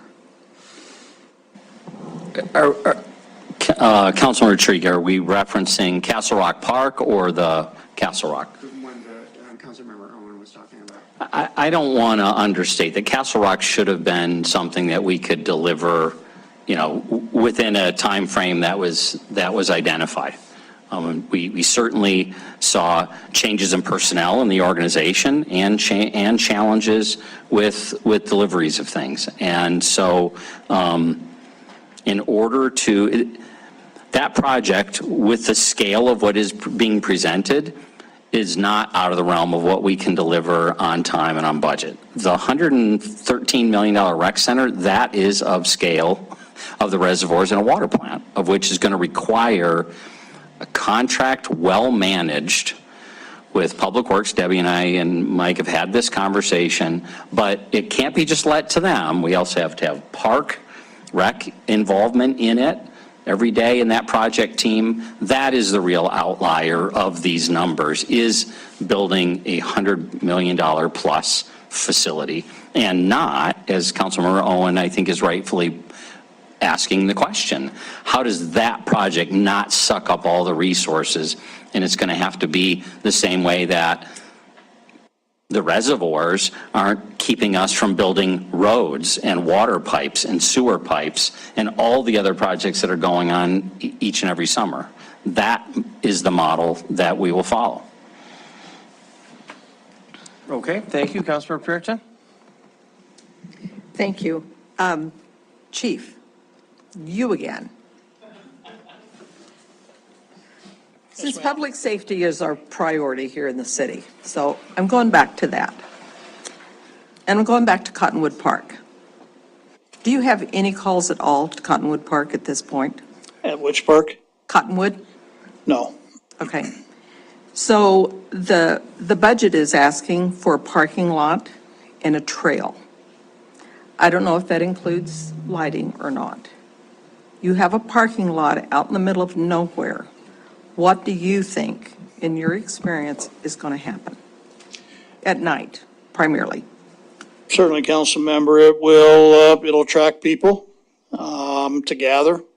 And historically, what we see is they start causing issues. If it's not supervised, if there's not a lot of people going around it or whatnot, again, if they can operate with impunity, they will, and then that's where we have the issues. So another question. I guess it's less than a mile away, and this is in my ward, so, I question this. Not a mile away, you have Yellowstone Family Park. Do you know off the top of your head how many calls you get to that, say in a week or a month or whatever? Do you get many calls? I'll put it that way. I'm personally not aware of any calls, sir. Okay, thank you. And I honestly don't know if there's lights there either, to tell you the truth, but it is right in the middle of a neighborhood, and it is on a busy road as well, 54th Street. Okay, so now I need to ask Mr. Pigg a question. Thank you, Chief. So, Mike, I'm going to go back to what Councilmember Boyette was talking about and press a little harder on this, because we do have, and I suppose Andy could probably tell us what the median income is in Yellowstone County in Billings. And it's my understanding, I'm just going to, maybe 60,000 a year, maybe. Okay, and so with that tax bill that I think you showed us at 2,700 or something like that. So it's going to add, whatever we do in this park levy, it's going to add to those folks. So when Councilmember Boyette is saying, where can we hone in on this? And I get it, you've got a lot of people that are supporting, whether it's a South Rec Center, where it's more parks, more trails, or whatever. In representing the citizens of Billings, we have to look at all of the citizens.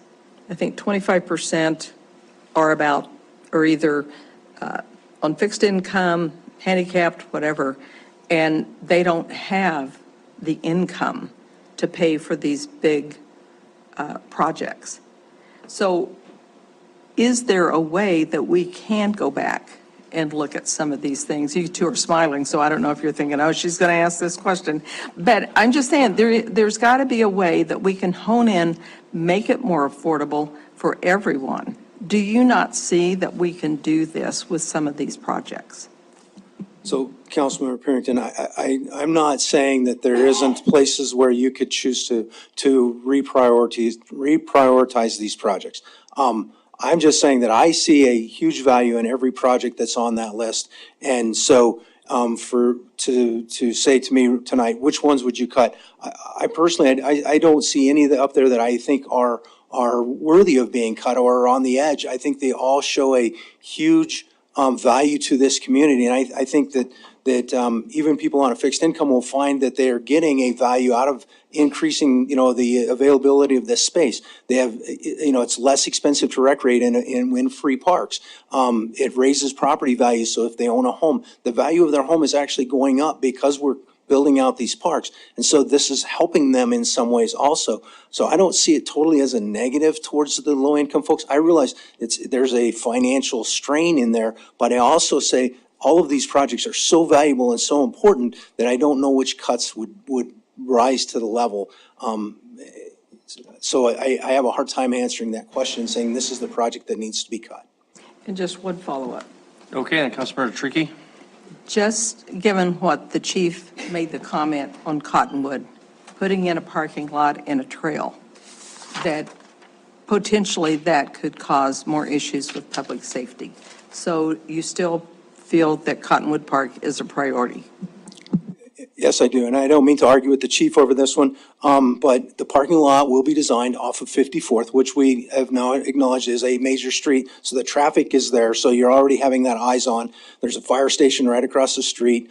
And then I believe the more times you allow people to activate, trails are hugely popular. People are on them all the time. I think you're activating that space. You're getting those eyes on there, but also you're starting those homes and those people around there are starting to activate that space and utilize it in a positive fashion. I realize the chief isn't out there every day. We get calls all the time out there. So I get calls. I don't necessarily pass those on to the chief. We go out and take care of them ourselves, whether it's people dumping, illegal dumping, four-wheelers out there riding around, people having, parties out in the area and we're having to go clean up after them. And of course, we are now seeing homeless starting to find that as an area. It's an attractant. We need to activate that space to slow down that nefarious activities like that. Yes, thank you. Thank you, Councilmember Tricky. Director Pig, we're like in the middle, actually, hopefully at least 2/3 or 3/4 of the way through what has been a very long process.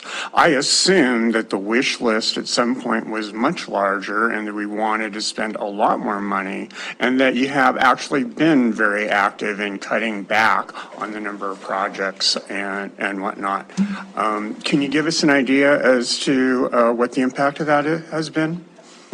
Yeah, actually, Corey, if you could go all the way to the very first slide or one of the first slides, I show all the projects that the staff had come up with originally with community members. We had input from all sorts of folks. And this was the original, outline. We took all the master plans and added up how much they would cost to complete, completely building out the multi-generational rec center. And you can see it was $231 million. We did $60 million worth of cuts right off the top, just trying to figure out which projects to defer, because we knew 231 was way too large of a number.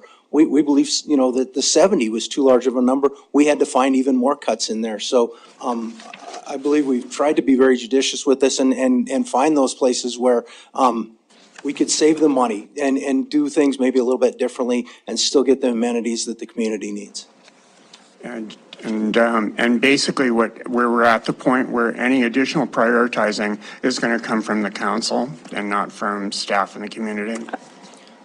That's what I would like to see, yes. Yeah, I think that is correct. When you look at the months of effort that's gone into this and probably each and every one of us, I had a project over the last 10 days that I wanted to add back on. And we had other projects that got added back on and things that have come up. It really is to the point where frankly, I think the majority of you need to decide. No one is saying we can't live without any of these things. But a lot of public engagement took place to get us to this point. Thank you. Okay. We'll go to Councilmember Boyette, but I want to make sure that Councilmember, we're doing repetition on some of the questions and largely to make political points, in my opinion, not to ask factual questions. So does anybody else, before we go to Councilmember Boyette, have any factual questions? Who hasn't asked one? Not seeing anybody. Councilmember Boyette. Thank you, Mayor. Let's say the citizens vote for all this. How many more FTEs do you anticipate that we'll need to work on all these facilities, if any? So we there's a number of things that are factors into that. And so, but we're going to have to add FTEs in order to just maintain that much additional park space, that much additional trail space. I don't have those numbers in front of me directly. We had put together in another presentation the number of FTEs that we estimated that we were going to need. I didn't bring that data with me today. Sorry, Mike, yeah, you don't have the FTE count tonight, but can you talk a little bit about, these numbers for the operations slide didn't just come out of nowhere. They came from both comp plan, I think, recommendations, as well as your expertise in being in the department for many years. So can you just speak to that without, unfortunately, being able to answer, it's this many FTEs? Correct. And so how we got to these estimated numbers are, we through the comp plan had identified how many man hours it takes to maintain an acre of park, or how many man hours it takes to maintain a segment of trail, or how many man hours it takes to maintain a picnic shelter or restroom. And so as we added an amenity on, like if we added acreage, we said, okay, it takes this many man hours to maintain that. And that's how we got to these numbers. So they weren't just dreamt up. There was actually some science that went behind it. It came out of the comp plan. So when the comp plan said that, for every acre of, every employee can maintain 27 acres of parkland, then if we added 27 acres, we added the value of another employee. And when I say employee, I don't necessarily mean FTE, seasonals. We rely heavily on a seasonal labor force. And so we actually bring our costs down because of that. Okay, Councilor Rupsis? Thank you, Mayor. Mike, just real quick, I see a $555,000 line item there for the rec center. Is that the operational deficit based on what the master plan for that rec center said? That is correct. So that is straight off of the master plan. Great, thank you. Okay. Council, I'd recommend that we take a break and then come back for public comment. So members of the public, thank you for your patience. We could have one or two of you make comments, but rather than doing that and then taking a break, let's just do this cleanly. Appreciate your patience. It is 7:31. We will come back a little before 7:40, so a little less than 9 minutes, and get on with public comment. Thank you for your patience.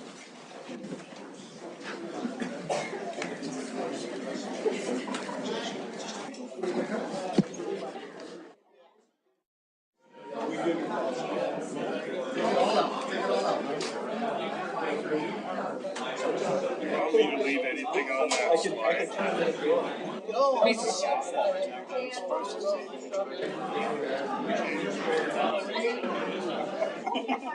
Good point.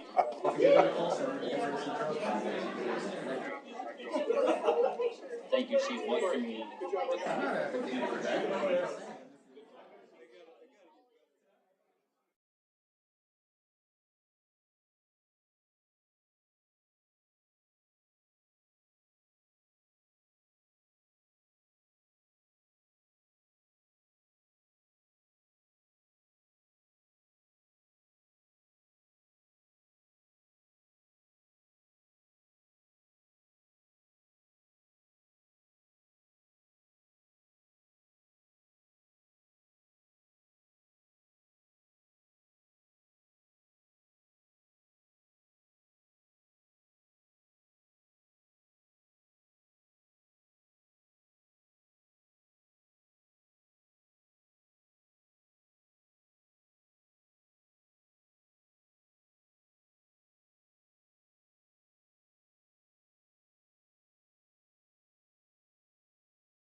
Good thing you're not up for reelection. Yeah. Okay, just kidding. Public comment, 3 minutes. Just ask that you tell us your name and your address, and do create a line so we know when we're wrapping up. I would ask members of the public to keep your comments concise, and there's no need to repeat at length anything that somebody else has said. Feel free to say ditto or something, but go ahead and create a line, and please introduce yourself. Good evening, Mayor and City Council. My name's Mike Mayotte. I reside at 123 Lewis Avenue. I'm here this evening at the invitation of Councilman Rupes, who said in his email to me, well, you're the guy that saved Amite Park Development Council. Come speak on the importance of funding parks, trails, and recreation. Holding a master's in sport management and exercise science, a soccer coach and a referee and the executive director of Amite Park, I see daily the positive impact sport and recreation has on our community, both in the social values it teaches and the economic impact it generates. The Victus advisors conducted an independent analysis of Yellowstone County sports tourism venues and sports marketing opportunities in 2017. One of the goals of the analysis was to recommend the type and locations for sports venue development in Yellowstone County. The analysis determined the need for an indoor sports center, 2-sheet ice arena, and a competitive swim center. I was a part of the initial working group that met to draw up the plans for such a center. Land adjacent to Amen Park, owned by the Popalka family, was purchased with Suburra funds for the rec center. However, that died due to the cost of such a facility and a lack of support. As a member of Suburra, I suggested that the board in October 2020 to utilize the Popalka property land as the home for School District 2 Sports Stadium. I brought the concept to partner with School District 2 to School District 2 district to the city administrator, who was in favor of the concept. However, the School District 2 superintendent was not. I then brought the issue back for the rec center to the Suburra that we would lead the effort to get it built. A committee of Suburra board members were formed that started the process anew, which is where we have arrived at today. As you can see, I have been very instrumental in keeping sports venues moving forward in the city. My concerns have and still are the lack of leadership from the various groups that would use the facility. I have provided a concept to the city administrator for a sports authority that would encompass the various sports that would use the center and include the sports presently being enjoyed at Amen Park. I am concerned about the cost of the facility and the willingness of the community to take on the burden through property taxes. So we just saw 24% increase. That means my property taxes at 123 Lewis are going up $996. And then you're going to ask for a levy on top of that. That's huge. I am retired. I do have my own business on the side, but I am basically on a fixed income. So this is a big concern, how we're going to finance it. I've also been in contact with a minor league hockey franchise that would like to partner with a rec center with a 10-year lease and have handed them over to Suburra to work out the details. In conclusion, I am a strong supporter of sports and recreation in the city of Billings and look forward to the completion of the South Side Rec Center. Thank you very much. Thank you.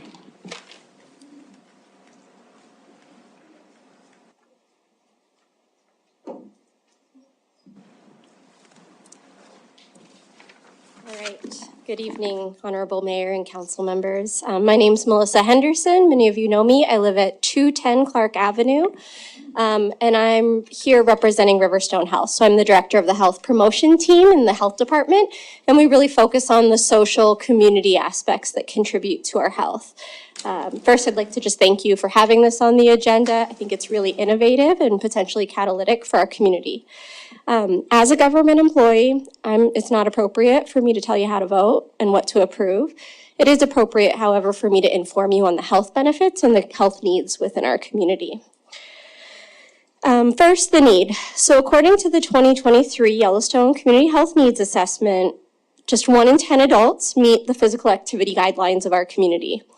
My guess, as many of you don't know what that specifically is, it's just 150 minutes of activity per week. That's it. But we struggle to meet that goal. 1 in 2 adults consume much more screen time than they really should, and that's particularly high among our seniors. That was a big change from the pandemic. 1 in 3 experience activity limitations of some kind due to some physical, emotional, or mental challenge, and that's much higher than the nation. 1 in 5 experience high-impact chronic pain, which further inhibits their ability to engage in the community. And then 1 in 10 are socially isolated. As many of you know from conversations over the years about this issue, trails, parks, and rec centers are each associated with improved physical activity, mental health outcomes, and social connectedness. So each individually has a huge impact, but collectively, they have the power to really impact those numbers. One thing that I love about the idea of this package is that it's multifaceted. So it's not only looking at physical activity, but it's looking at what we in public health call pro-social activities, or those activities that really support being a part of civic life. These are particularly impactful for our youth and are a known counteractive ingredient for adverse childhood experiences. So this is a key component of this work. Really where they can engage in a positive, safe play space are proven protective factors. It builds up their resilience, or as my supervisor calls it, their bubble wrap against adversity. Through a healthy outlet, allows multi-generational relationships, and it helps communicate to us, as Chief St. John was saying, that we're investing in your future. We're investing in your quality of life. That reduces stress, reduces their use of substances, crime, peer pressure, all of that. This isn't new information, but this bond is new. And so part of the reason to support this bond now is that the connectivity issue is key. We heard in our 2014 needs assessment that it's great to have facilities, but if I have to load up my car to get to them, it's a moot point. And so really looking at those trails as a connectivity piece. I just want to say one quick thing on the rec center before my time is up. The argument for the rec center is that for many of us, 9 months out of the year, we can't recreate outdoors. We're having extreme cold, extreme heat, and the wildfire smoke is really impacting us. I'm one of 16% of county residents with asthma. I can't recreate outdoors as much as I would like to. And so a rec center is a really great equitable opportunity to make that a possibility for many of our residents. Thank you. Thank you.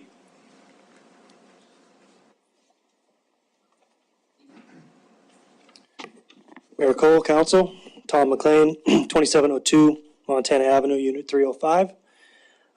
Currently the chair of the Parks, Recreation, and Cemetery Board.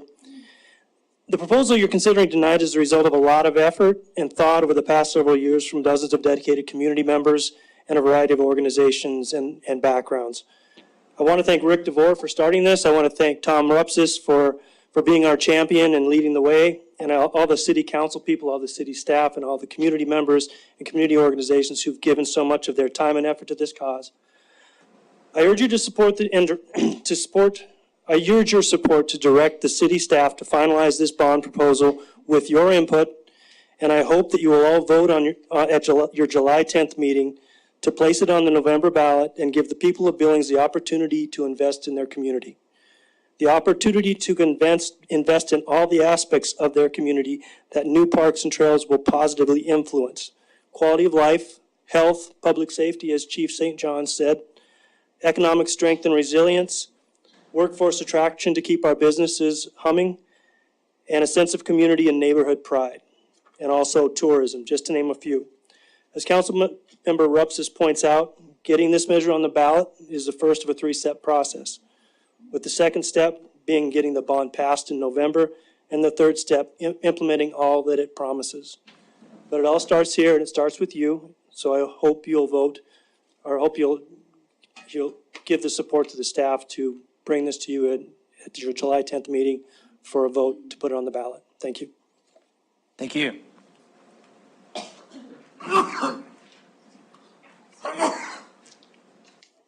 Megan Davis, 1017 Princeton Avenue. Good evening, Mayor Cole and City Council members. I'm the director at Centennial Ice Arena and Billings Amateur Hockey League. I appreciate the opportunity to speak with you again tonight. It's exciting to see this project moving forward. The Assistant Director, Kenzie Reiners, and I attended the North American Rink Conference and Expo in Buffalo, New York last week, where we not only met with other ice rink leaders, but also received training and certifications in basic arena refrigeration. The opportunity to attend this event is one that we're extremely grateful for, and one that showed just how important it is for us to find a new home for ice sports here in Billings. Through our conversations with rinks around the world, it is clear that Centennial is operating far past its life expectancy and in ways far behind current industry standards. In working closely with other rinks in the state, it is apparent just how quickly programs in Montana are growing, and it's disheartening to know that growth like that is unlikely here in Billings due to the facility we currently operate out of. As I've shared before, our building is old and outdated, and room to expand programming is virtually non-existent in our one-sheet facility. A two-sheet facility would allow for more public access through increased public skate times and more daytime availability for local school groups. Our board of directors and our staff have spent a great deal of time over the last 12 months restructuring our organization in a way that benefits the entire ICE community. The unity, dedication, and passion our leaders and our users have is one that inspires us to keep pushing ahead in hopes that a new facility will make it possible to bring the greatness of ice sports to even more individuals in our community. Which is why all of our user groups, including youth hockey, adult hockey, figure skating, curling, and learn to skate, are in support of this new facility and are willing and eager to play a role in its success. If a two-sheet facility were to be built here in Billings, the BAHL does not see the need for Centennial Ice Arena to remain operational. Therefore, we would likely shut the doors, transfer all programming, contribute all useful assets such as our ice resurfacer, scoreboard, and other equipment, then liquidate all other assets and use the funds to contribute to the new facility. We also bring a trained and knowledgeable staff and board of directors to help make the transition as smooth as possible. Additionally, the BAHL is willing to exhaust all fundraising efforts and contribute to the financial expenditures that this facility will have. While we can't say with certainty exactly what that dollar amount would be, we are dedicated to making our best efforts in raising additional funds to aid in this project. In closing, if a facility that includes 2 sheets of ice were to become a reality here in Billings, the BAHL is committed to shutting down operations at Centennial, liquidating assets, and fundraising to make financial contributions, along with transferring all programming and experienced staff to the new facility. Thank you for your time. We look forward to seeing a facility that includes 2 sheets of ice on the ballot in November. Thank you very much, and thank you for that commitment.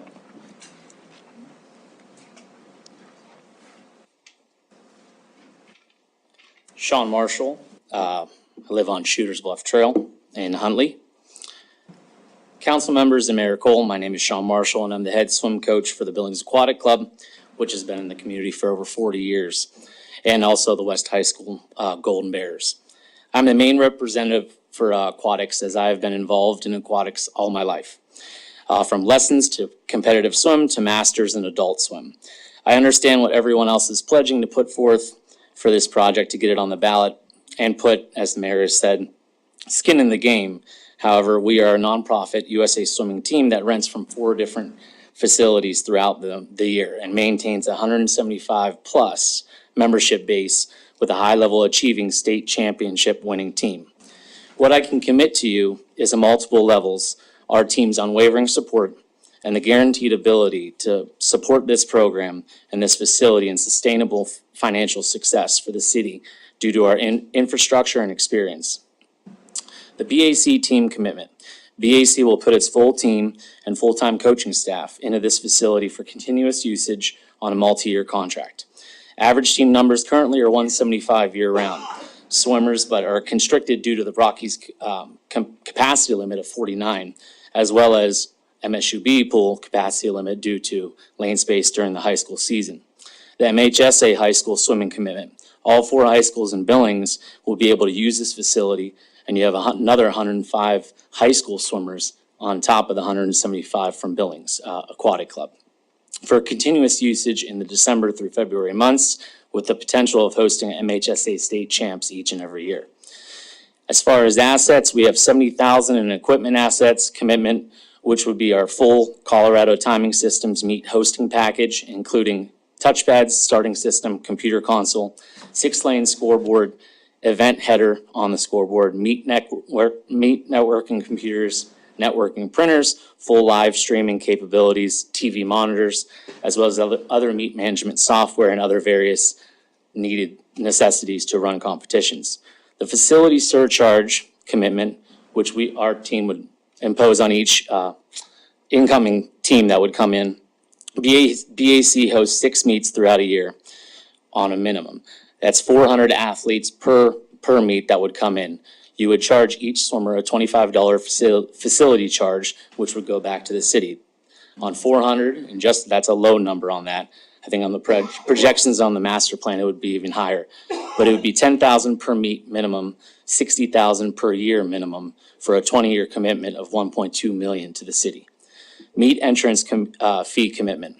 Meet hosting, we host 10 meets throughout the year. As I said earlier, 6 USA swimming meets, but then you have 4 MHSA meets on top of that. Each person that comes in as a spectator, you have a $5 surcharge for them to come in, and that's roughly 500 spectators per meet. I just got like 20 more seconds, sorry. And it'd be 2,500 per meet, 25,000 per year minimum for a 20-year commitment of 500,000 for the city.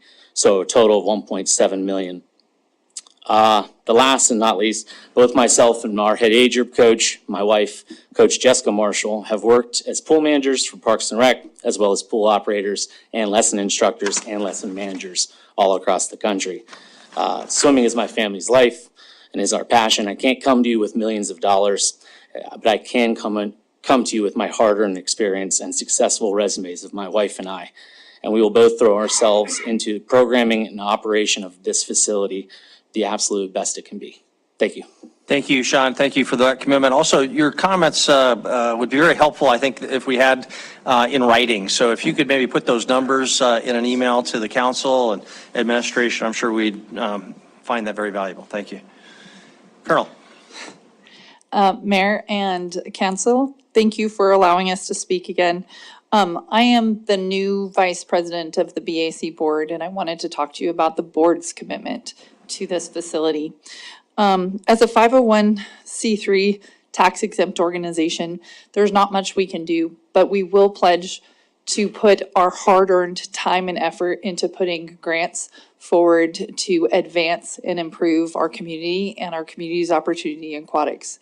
We've done that recently with getting new blocks installed at MSUB, and I've spent multiple hours researching the different variety of grants from national swimming organizations, recreation grant programs, community involvement and improvement grants, things that 501(c)(3)s can apply for and partner with local communities.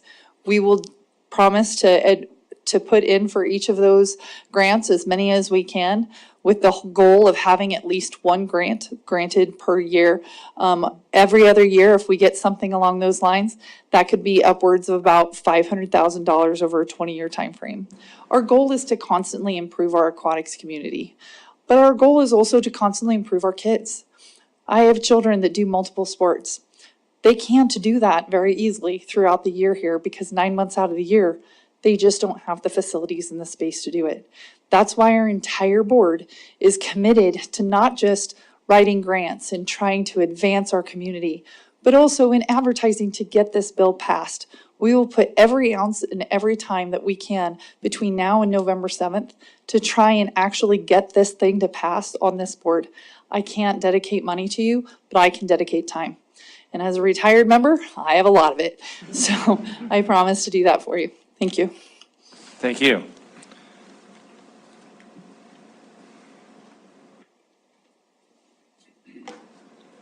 Good evening, Mayor Cole and Council.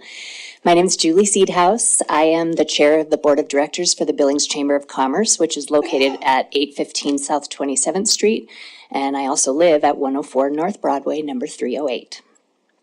The Billings Chamber is committed to fostering a strong economy and a high quality of life for the people of Billings, which is why we wholeheartedly support the bond initiative, and we are especially excited about the prospect of building the recreation center. This would be a tremendous asset for our community that will provide Billings with amenities, Billings and our region actually, with amenities that we just currently don't have. I believe very firmly that if this bond passes, it will increase the quality of life for current Billings residents by providing a myriad of recreational opportunities. It will also attract thousands of visitors to our community to support our hotels, restaurants, and retail shops, fostering success for local businesses and providing jobs. It will also serve as an excellent recruitment tool to attract new residents to our city, and all of these things are at the bottom line of the Chamber's mission. This is why the Billings Chamber and Visit Billings are absolutely committed to being part of both the Vote Yes campaign for this bond and the fundraising effort to ensure that the business community chips in to offset the cost to local taxpayers. We already have enthusiastic support both as voters and as financial contributors to the bond effort from First Interstate Bank, Mike Nelson and the Northern Hotel, the Underreiner family, who you heard from earlier tonight, Edwards Law and the Edwards family, and my husband, Sean Seedhouse, and myself. And that's just the beginning of the list. I have agreed to serve as the chair of the Political Action Committee that will guide the campaign and the fundraising efforts. And we've gathered an incredible group of wholly committed Billings leaders to help us get this done. We're so excited to see this project move forward. And I'd like to just real quickly recognize the incredible people who have been part of the effort to get us to this point. A&E Designs for all their work.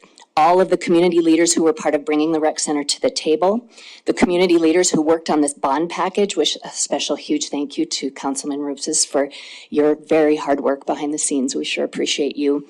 The Billings Chamber Board of Directors, Visit Billings, Sabura, the TBID, and the Partners for Parks Foundation.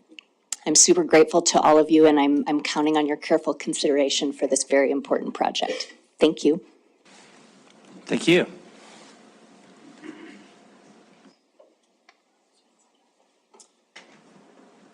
Good evening, Mayor, Council. I'd like to thank you for letting me speak on this tonight. I wanted to... Kevin, and name and address. Oh, sorry. My name is Kevin Odenthal. I live at 2950 Walden Place. I wanted to express my support for this bond issue. I think that it's really exciting that we're actually looking forward to provide facilities, but I'm going to go a little different direction than some of the people that have been here. I'm a bicycle commuter, and most of my interest is in trails. I'm certainly very grateful to the city and to council for supporting Complete Streets program and providing a lot of trails that I use every single day. Part of this bond issue would be support and building of new trails, some that'll be vital to me. I've sold my car and I exclusively cycle. Having a trail that would allow me to go up to the heights, I'm in kind of up by the Rocky, or by the MSUB area. Having the ability to be able to ride safely up into the heights, be able to get back down, as well as, you know, recreationally being able to ride around is very, very important for me and a growing number of other bicycle commuters that are out there. I think that one of the important parts of this bond issue is that the trails are being supported with matching funds, or can be supported with matching funds that allow us to leverage our money. And that's incredibly important. In fact, some of the surveys I'm sure you guys have seen, both from the Chamber of Commerce and the Parks Department, show that there's tremendous support for trails. Over 70% of people want us to find ways to fund our parks, fund our trails with matching funds to leverage our money to make this possible. So I urge you to support this bond proposition, and that's all I have. Thank you very much.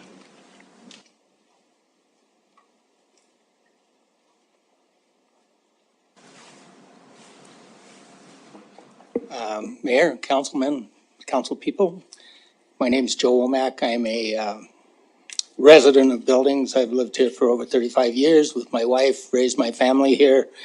I am sorry to say, getting to the senior citizen status and becoming retired. But nonetheless, I absolutely, and my wife, we absolutely support this endeavor, even though as some people say, we are approaching a broken income. And that is because we think this is so important for the city of Billings. My emphasis here today is on the trail portion of it, because I have gotten very involved with Billings TrailNet. I think it's a great organization. I've biked all my life. I've tried to do my own marathon loop around Billings at risk of my life. And I would very much like to see all of those projects continue. Trails, I think the citizens support trails as shown by the surveys that have gone out. And I think the reasons for those are clear. Trails are accessible for everyone. You don't need to drive to recreate. Old, young, children, families, everyone can use trails. They provide an affordable place for recreation close to home. Outdoor activities, we talked about indoor. Obviously, those are important, but so are outdoor. Outdoor activities are important for physical and mental health, and that's part of Montana, is going outside and being able to use trails and do things outside. Research shows that walking and biking trails are the facilities that the public believes needs the highest level of an investment. Trails are the public's biggest priority, and they need to be reflected in the current package. I trust that you will keep that there, and that will continue on. Voters are adults who are a large population of trail system users, but they're not only individuals. They're family members who want places to train their children. They want safe routes to their schools, and trails provide that.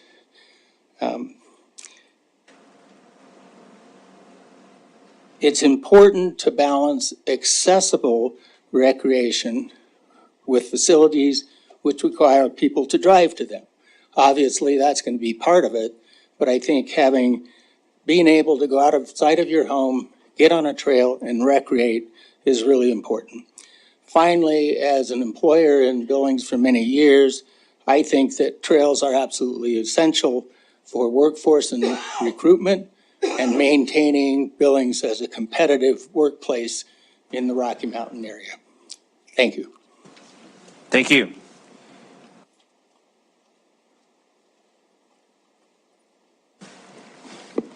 Good evening, Mayor and Council. My name is Jamie Clark. My address is 107 33rd Street West. I am the chair of the Partners for Parks Foundation. I'm the vice chair of the City Park Board, and I've been a resident of Billings and a real estate agent serving our community for over 16 years. I've also participated in committees, including the rec center and park funding issues. So I've been involved in a lot of this stuff over the last year or two. First, I would like to speak on behalf of Partners for Parks Foundation. The mission of the foundation is to enhance our community by funding and promoting exceptional public parks and recreational opportunities. If a bond passes, and we hope it does, Partners for Parks is pledging to provide $25,000 a year for recreation scholarships to help offset costs for lower income users. With the proposed list of park developments and the rec center, there will be a lot more recreational programs throughout the city, and we want to make sure the programs and facilities are accessible for all. Next, I would like to comment overall on the awesome job that the Parks and Rec Department does. I'm in my third year on the Parks Board, and at each meeting I learn of new and additional things the department oversees, maintains, and problem solves. To anyone in the public that hasn't read the annual report, I highly recommend taking a look at what they do each year. While adding several significant development projects and a rec center would greatly increase the responsibilities of the Parks and Rec Department, it is met with enthusiasm. Thank you, Mike, Corey, Cole, and Brandon. Lastly, I would like to speak on my personal opinions as a West End and Ward 5 resident. I personally support all the potential bond projects, including the rec center. And I'd like to state that I actually don't have children, so I'm a park user myself, and with the people that I've worked with over the years, I just know how important parks are. Having completed parks and a new park development in growing areas benefits everyone. Parks can contribute to health, safety, and overall quality of life for city residents. Open space and outdoor opportunities are some of the top reasons people choose to relocate to or stay in Montana. We have nice and well-maintained parks in Billings, but we have several parks that have remained underdeveloped according to their master plans for decades. It is time we finish what we started. It makes me a little nervous to have all the parks and trail projects tied to the rec center in a vote, but hopefully voters will see the positive impact of all these potential amenities. when I was looking up something for zoning the other day, I happened to come across the 2016 city growth policy, which, precedes the 2017 comp plan that we've talked about and some other documents that we've talked about from the last few years. So going back to 2016, there was a couple key components, and I think that that's still the adopted growth policy, but there's a couple key components relevant to this topic. Under essential investments, it says develop parks that provide recreation, special amenities, and active living opportunities are desirable for an attractive and healthy community. Under placemaking, it says a multi-use community recreation facility is desirable. I refer to that as a reminder that time passes so quickly, such as these 3 minutes, and the longer we wait to invest in our community, the less opportunities we have to enjoy Billings' full potential. Billings is growing, and these projects are vital to keeping up with that growth. Thank you. Thank you.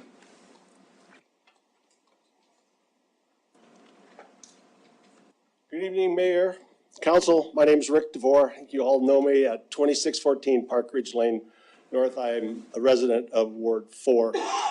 I just wanted to say, as a public servant and a member of the Park Board for over 10 years, that I support every project on this list.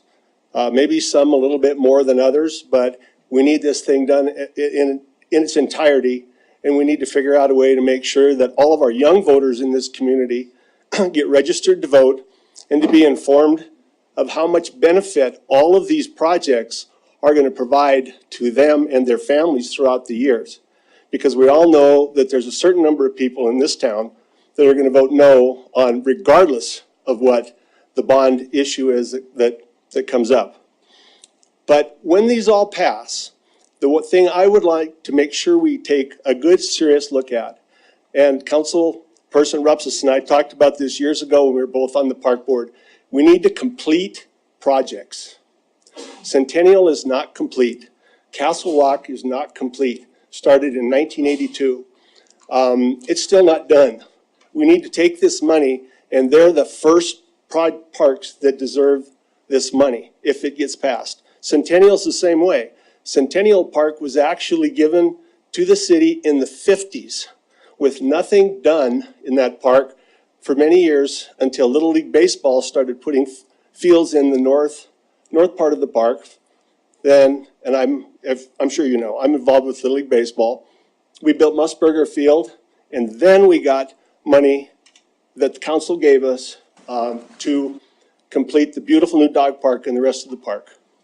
So I'm all in favor of this. I'll do anything I can do to help get this passed.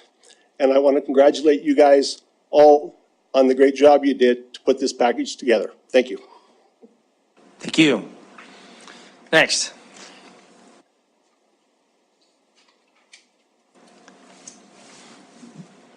I'm John Hanson at 4608 Palisades Park. I appreciate Mayor and the council members your attention and patience. I don't know that I have that much patience. I want to make a couple of points. First, as a physician, retired, I can testify that parks, community centers, places like the Yellowstone Art Museum, Alberta Bear, are critical for us to recruit high-quality physicians and to retain them and their families. I'm sure that's true with other employers. Second, my wife and I own property, and have you ever heard the term, it's outdated? That's expensive. Like a house, like property, we need to keep it up. We need to improve it. I think our city is the same. I think this is a wonderful way to improve our city, to make our city more attractive for those who want to come here, live here, recreate, etc.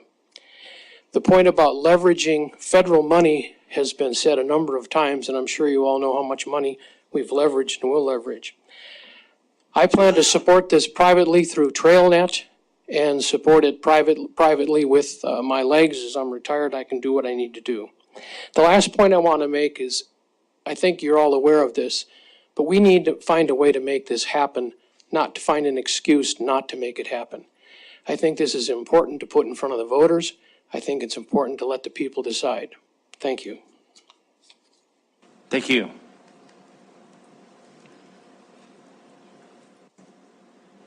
Hi, good evening, Mayor, Council. I'm John Brewer with the President of the Chamber of Commerce, 815 South 27th Street. And I think for the most part, I want to believe that we all support these improvements and we support this growth in building our first ever rec center that Billings has ever had. We get it, everything we've heard tonight. We get that it brings talent to our community. We get that it improves our quality of life, our public safety, reduces our crime. We get that it's healthy for our kids and that it gives them something to do. A lot of benefits. So I guess why are we here? It's tackling that barrier, which is of course the impact to our homeowners, right? So our focus at the Billings Chamber of Commerce will be on reducing that impact to property taxes, both residential as well as the business taxes. We're going to do this by seeking private investment from businesses interested in financially supporting this bond package. You heard some of that from Julie Seedhouse and from others, including our friends that involved in ice and aquatics, and everybody's willing to roll up their sleeves and make this happen. But I guess let's put some real numbers to some of those things too. Our goal is going to be to raise commitments of at least $6 million in private funding, $6 million in grants, all before the bond vote. Additionally, through a Victus Sports study, we believe we can raise $10 million in advertising and naming rights revenue following a positive vote in November. So you take that $22 million that I just presented there, coupled with funds from Sabura that could generate $25 million from the tax increment finance, you're looking at now $47 million of reduction to the bond. So because of all those elements and the letter that you received from the Tourism Business Improvement District, and just to reference that earlier, there was a slide showing that the operations cost could be $555,000 on an annual basis. The letter that you've got from the TBID says that the Billings TBID Board is committed to due diligence measures that would possibly lead to compensating an operations deficit for a term to be determined. Formal meetings related to the TBID's capability to fund the operational deficit are scheduled. So the plan is that over the next several months, that TBID board will be addressing this, coming to you with an opportunity to possibly increase the TBID and fund those operation deficits. So it does feel like now is the time, based on the revenue coming in from everything I just mentioned, things that others have talked about regarding the transportation alternatives funding that help our trails. There's a package of non-tax money here that would significantly reduce the bond if we act soon. Thank you. Thank you, John. Thank you, Chamber, for those commitments. Chris has a knife and piece of paper to get that in blood. Something like that.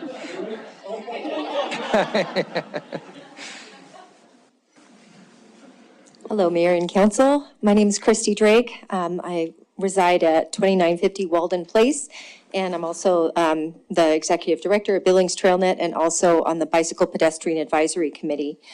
The parks and trails proposed in this package touch all areas of our community, from the Heights to the South Side to downtown to the West End. And they make really important connections to things that we already have. One of the most demanded features that I get phone calls for is signage of our trail system. And for both residents and tourists, they're always asking where to, we need to know where the next trail is and how far it is to the next place and how to get to another place. Lillian Avenue to Colson Park would provide much needed access from downtown and the south side to Colson Park. And with the Colson Park improvement, it just makes sense. It's eligible for TA funding. The 25th Street Bridge would also provide safety for everyone. And that has already $500,000 from TIF committed, and it's eligible for $500,000 from a transit grant and then TA funding. The culvert under Highway 3, I don't even need to tell you, is so critical to get from the inner belt loop down the Stagecoach Trail. And then the Yellow Jacket Trail also provides important connection from downtown to the Skyline Trail and the Heights. And it's also eligible for funding from TA. Billings TrailNet has committed to providing $425,000 for matching funds because the trail the TA funding would also require a match, and we, while we have given $760,000 toward trail projects in the past, we are committed to also raising that money, and I think that it would be pretty easy to raise money for several of these trails, especially the Yellow Jacket Trail, because we have a lot of people that demand that as well. And lastly, I used to be in substance abuse prevention, and I remembered that really trails, trails actually provide neighborhood attachment. And that is one of the things that I remembered keenly about kids and substance abuse prevention, that, where does it, I have that, it just, they provide a place for neighbors to connect, and it's important to build the connections with our community members. When kids don't feel like they're part of a community and they don't know their neighbors, that's one of the big risk factors. So I have the all the research and all of that, the points that I'm making all here for you. So if I can hand you those things or give that to Chris Kukulski, I will be on my way. Thank you. And thank you. That's it. Next.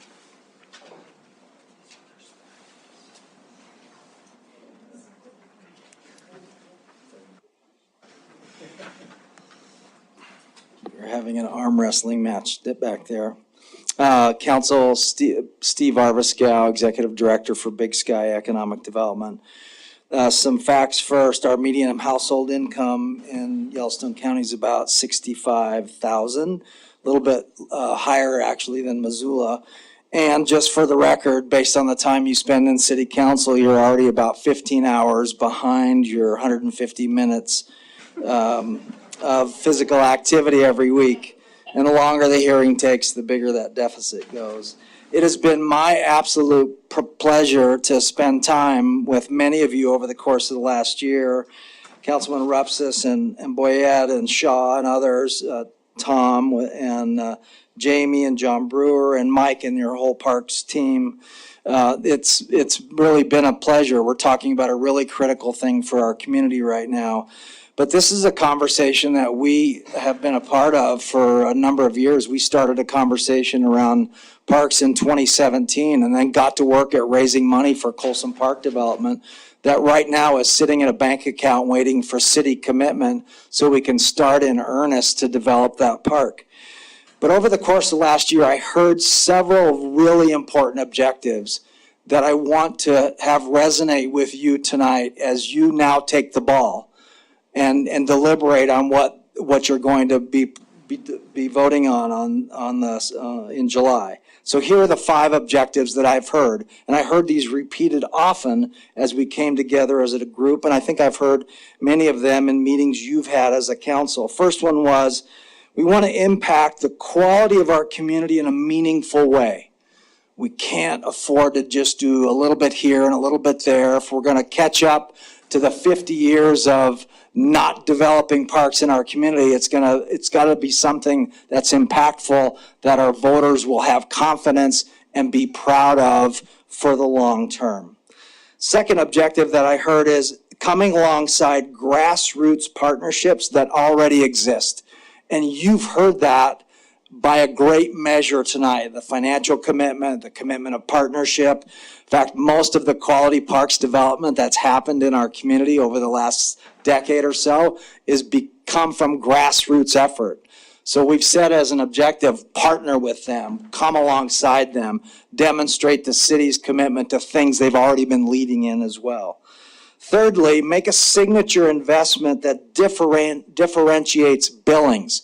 A lot of conversation about the rims and the river and parks. You're doing a great job on the trail system. Whoever's leading that work across the Skyline Trail, that is a significant game changer for our community, as will river corridor development be in our community. So make an investment that continues to differentiate us as a community. Important objective. Fourth, follow through on the plans and promises that are already in place. You've heard that mentioned before, and that's what we're hearing from the community that we have been engaging with as well. And then lastly, fifthly, get a win. Really important, whatever this final package looks like, that we're able to come together, advocate together to encourage our voters to make this sort of investment.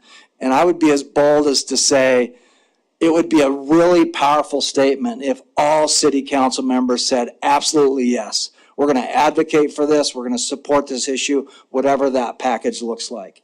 If we can meet those 5 objectives, absolutely, you're going to see Big Sky Economic Development come alongside this effort, as we've been from day one, dating back to 2017 and in the past. And I will remind you, the key objective is helping to attract and retain our best and our brightest talent.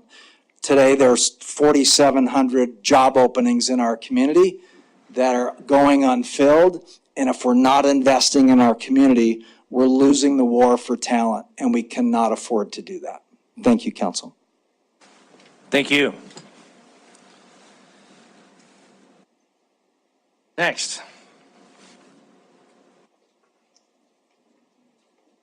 Hi, I'm Sue Bressler, 220 Yellowstone, Ward 1.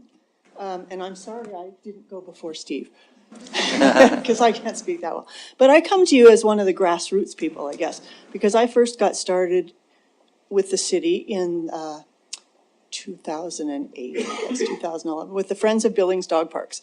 And so I was part of one of the groups that raised $100,000 to get dog parks in High Sierra and Centennial.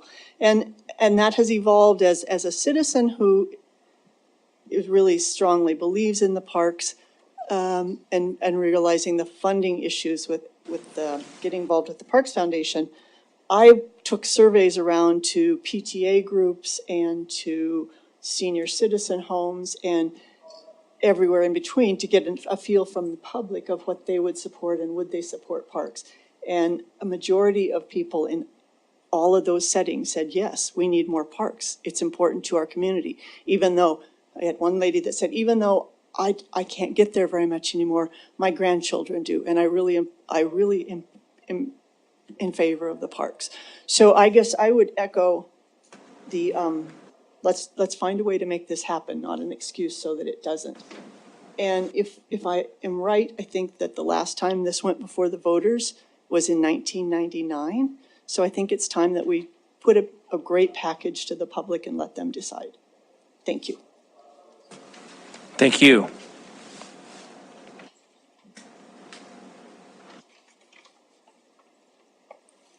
Good evening, Mayor and council members. And I have a special thank you to Tom for putting this package together, and something we've had a lot of compromise, a lot of meetings to get where we are, and a lot of effort from the council and our committee members, our core committee, our executive committee. I really want to thank all of you. I'd like to thank everybody here tonight that came in and said some positive comments about this bond issue, including parks, trails, and the multi-generational recreation center. As Mayor Cole said, don't repeat everything anybody said, so I'm going to keep it short, and being towards the end, I can do that. But I just wanted to let everybody know that our Suburban Board is unanimous in support of this bond issue, and we'll do anything we can to help it get passed, and we'll do anything we can to make it successful. And I would like positive consideration from the council to get this on the ballot and let the people vote on it and see where it goes. But we're all in favor of it. Very good, thank you. Oh, Dick, can you give us your name unless it's changed since? What's that? Give us your name and address. Oh, I'm sorry, I'm Dick Zier, I'm president of Suburra, and I live at 3039 Golden Acres Drive. Very good, thank you. Anybody else? Anybody else? There's no one online, I believe. No one else is coming forward. So we'll close the public comment period. Thank you very much, members of the public, for your efforts and your thoughts and your comments. So, council, back to you. Just a reminder, although we do not take formal action, staff has requested a vote on whether to proceed to the July 10th meeting to put this in the form of a resolution to adopt for bond approval. They don't want to do that, go to all that effort if there's not support from the council in some form. So Councilmember Owen. Mayor, I just had neglected to ask a question earlier, and I was wondering if I could do that now. Please. Thank you. Chris, I'm going to ask you, and you can toss this to whoever you like. One of the things that we worked really hard, well, that this council worked on before my time on the public safety mill levy, was doing the CPSM studies in advance, making sure that we had, before we asked the public for money, we did as much as we could internally. And during one of our budget committee hearings, I asked the same question to the Parks Department. In the 2017 comp plan, there are a number of operational improvements that are recommended in there. And I asked how many had been implemented, and I didn't get an answer for that. So I'd like an answer for that. I'd like to know what has happened since the 2017 comp plan to improve operations. And I want to direct your attention specifically to two. I'll note that one of those recommendations is disposition of unused land, which I think council has pressed and probably isn't getting a lot of attention. But there are two. One of them indicated that at that time, the Parks Department did not track unit activity costs. And so one of the things that you had said has changed is better operation of contractors. But what the 2017 comp plan found is we lack the ability to evaluate whether it's more cost effective to do vendors or internal work. And the next is a finding that for every 8-hour workday per person, only 4.6 of those hours are spent doing actual work in the field. The rest is travel time. And you know, I've been frustrated with the lack of comprehensive planning for remote work sites, but we're talking about people who are working slightly, doing actual operations and maintenance slightly more than half of a day. So have we made improvements in operations and efficiency since 2017 so that we can go to the public with confidence and say, you know what, we can execute on this because we had a study and we've worked to improve some of those things. Can we do the same thing that we did for the public safety levy?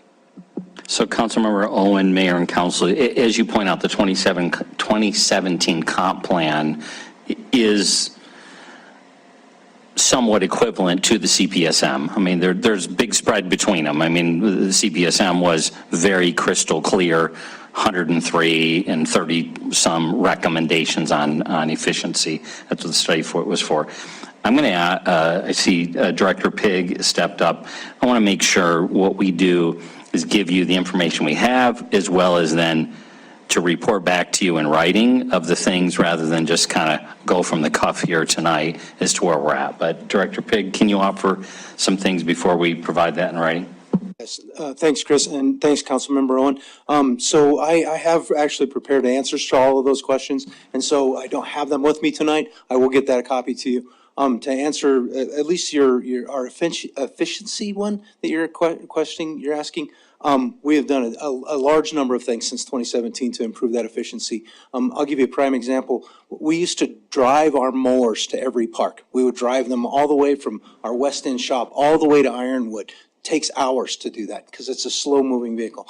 We now trailer everything that we have. So we trailer from the West End shop all the way out to Ironwood, unload, mow, load back on that trailer, move on to the next location. Does two things, speeds up that. Also, the wear and tear on those mowers is way less. So there's one example of how we're constantly looking to improve our efficiencies.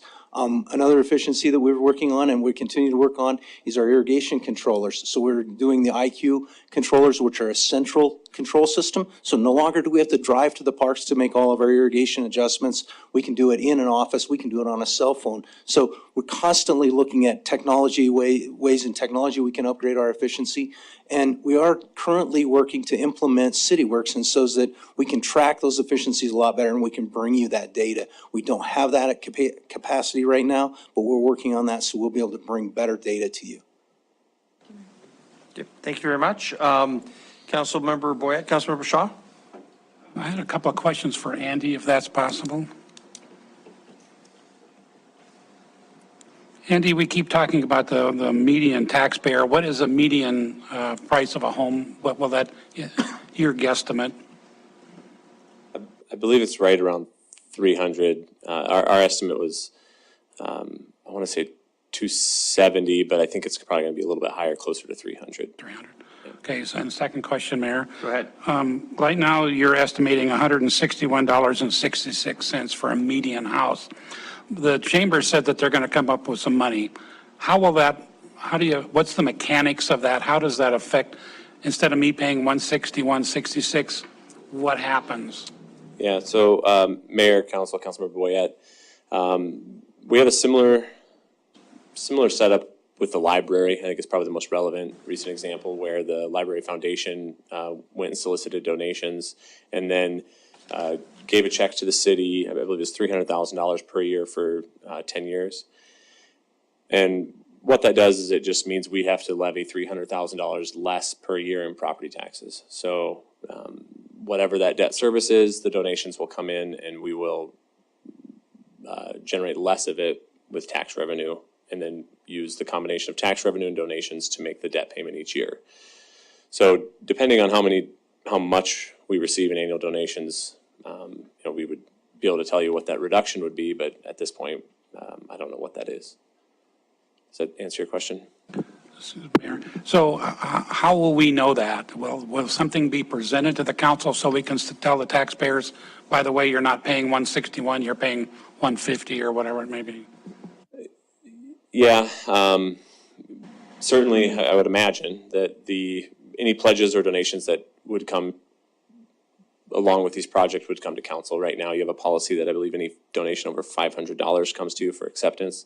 So you'd see it there. But then again, each year at the budget, you would see it there as well, where we would say, this project we think is, it's $1 million a year for debt, but we're getting, $200,000 from this donation. It would be part of that budget process every year. Yep. Okay, thank you. Councilmember Purinton, did you have your hand up? Councilmember Shaw, I apologize. That's all right. I'm ready to make a motion to direct staff to move forward with this package, but I want to defer to Councilmember Rupsis if he would like to do it. Okay, then I make a motion to, what's the mechanics of this for a work session? Make a motion to direct staff to move forward with the package as presented and bring it back to us with a resolution for our July 10th meeting. Okay, second, Councilmember Rupsis, or did your, Councilmember Gulak has a second.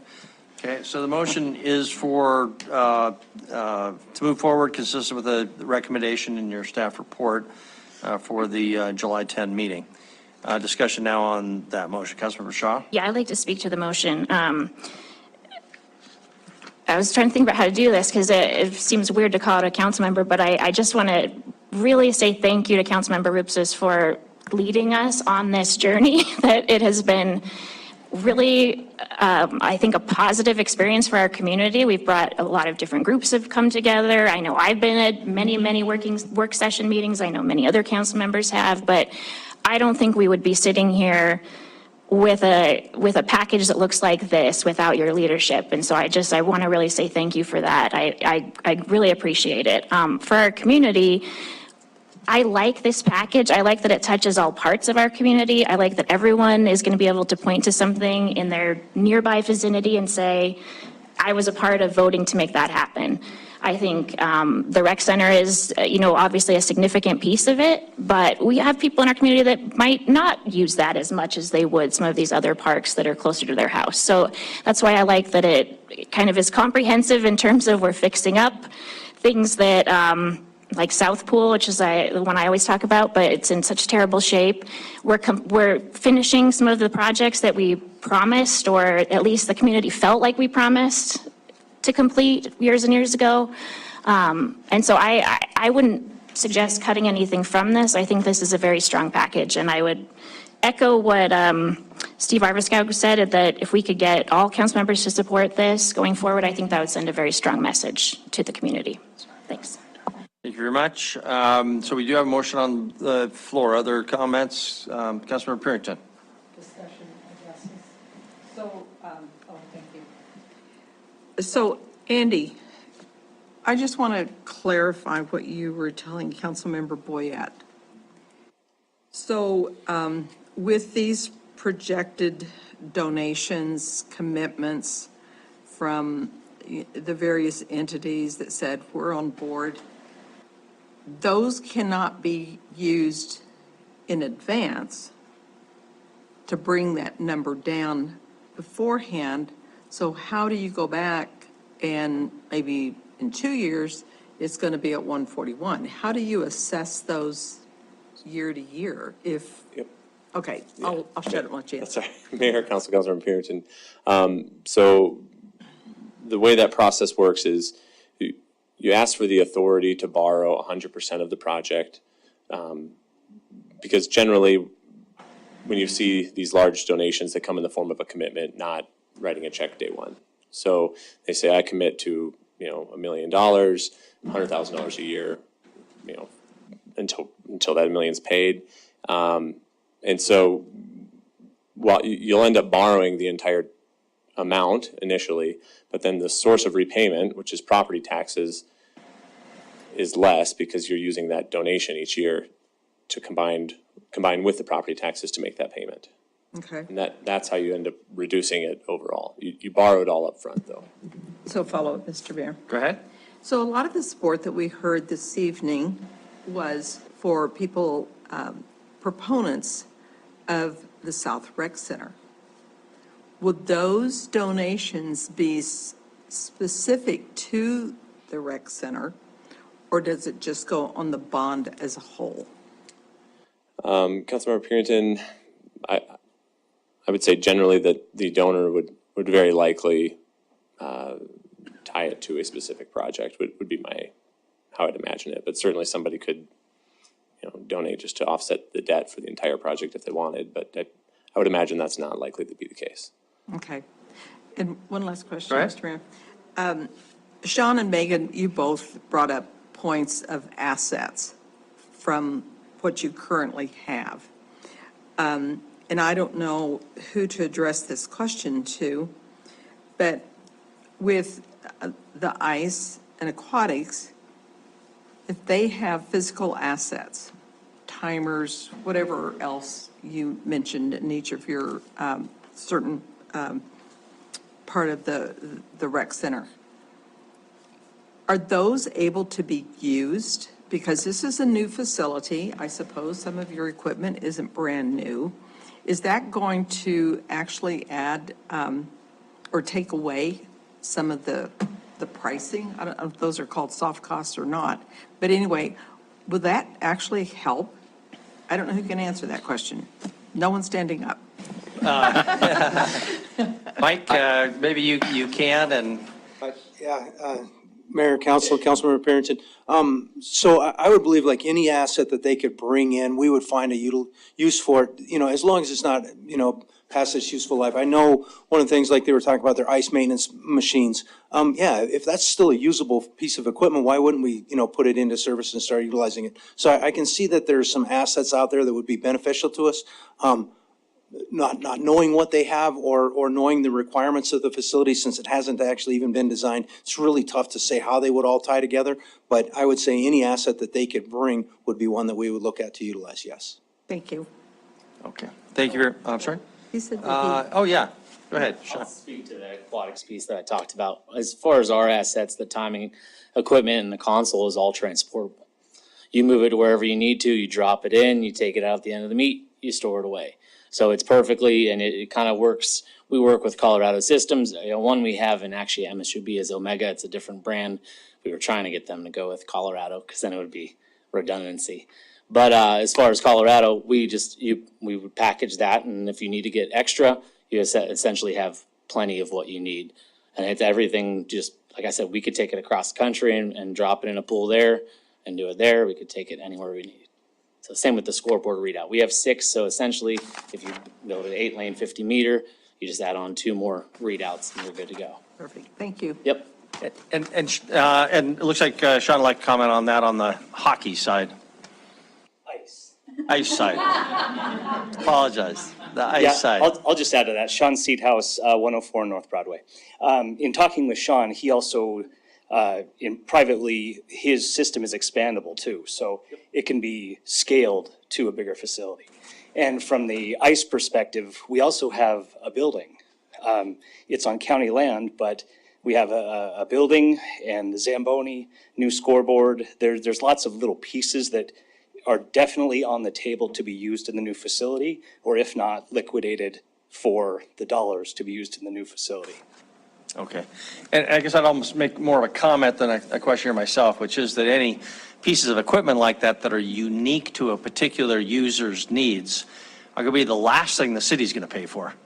And that because they would be motivated to raise those dollars, that We would put up the walls and the basics and make sure the lights are on, but those sorts of specialty items would be prime for fundraising by those individual groups, is the way I would see it. But okay, we do have a motion. Additional comments before we proceed to a vote on the motion. Councilmember Owen. Thank you, Mayor. I think I want to echo what Kendra said and just extend huge gratitude to Tom for his leadership on this project. I don't think anybody's worked harder on anything in my memory for this community than you have on this project. And it's a phenomenal amount of work. I think each one of these projects that is listed here tonight has tremendous merit on their own. They do. But I have concerns. And I know you and I are overdue for some conversations. You've been incredibly patient with my extensive conversations, but we need to talk more, and I'm concerned. And so I will lay out my concern and just ask you, I think, I've heard from staff, but I want to hear from you as someone who is invested in this. I want to hear your answer if you don't mind. I think when I look at this list that my ward, what I represent, is the only ward who stands to lose, because Centennial Ice Arena will close. And I think there's no argument to be made that it should. It's an old facility, it's an aging facility, 2 sheets of ice, I advocated for that, but it will close. And I don't have confidence that Castle Rock Park will be prioritized, based on what I've seen. I think that the rec center will consume this work for the foreseeable future. The South Park pool is long overdue and should be prioritized, and I'm not confident that it will. So, in an era where we're asking voters to consider a belief that everybody will benefit, my concern is the reality is that the rec center takes priority over everything and that it consumes the entire community's ability to execute on any other projects. And I'd just like to know your thoughts. How can we prevent that from happening? Well, so first, I got to say I'm terribly surprised. I had no idea all this was coming up. So that was... I'm just, bear with me while I kind of, get my bearings here. First of all, you're losing Centennial no matter what. That's not a product of this project. So the question is, how do we replace that community amenity that's well needed and actually replace it in a way that meets the needs in the community instead of just a bare bones kind of Band-Aid situation, which we've been in for years. What I'd say is, yes, and I think Chris was talking about this, we will have to have a city hall type contract manager doing the rec center. It's not going to be Mike Big managing that project. He will be involved, but probably to this, there's going to be very professional outside management leading that construction project. What I'd say to you, and this is where we haven't been able to have those conversations, I challenge you to help us put the structure in place that meets your concerns, right? It's fair to say we don't think we have the capacity or the skills in-house right now to do these projects, but help us figure out, well, these are the things that would make me feel comfortable. And so when we have a chance to sit down, let's lay those out because I want you to feel comfortable with it. I think it's important for the community that we deliver on these. If we are able to pass this bond, we have to be able to deliver, and we have to be able to deliver quickly, and we have to be able to deliver in a way that the rec center can't go over budget and poach from Castle Rock or South Park or anything like that. That is a key element that we've already started having conversations on.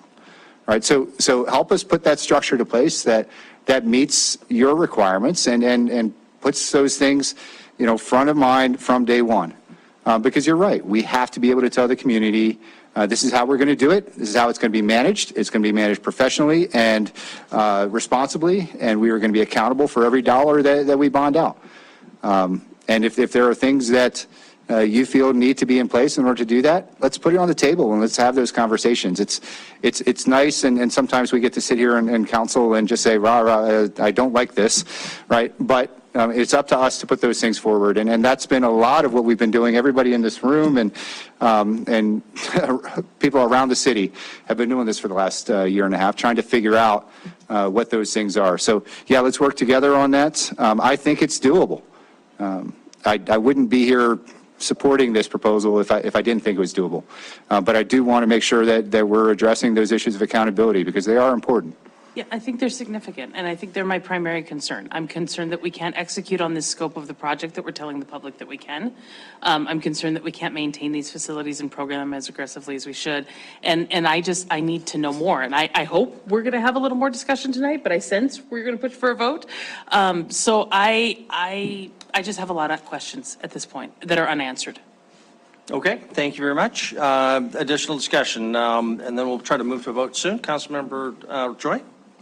Thank you, Mayor and Council. I too want to express my gratitude to Councilmember Rupsis and the other people who have put hard work into bringing forward this package.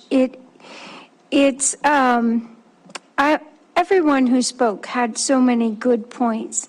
But I would like to just say one thing. I, too, understand the concerns about the impact on taxpayers. That is a very important thing.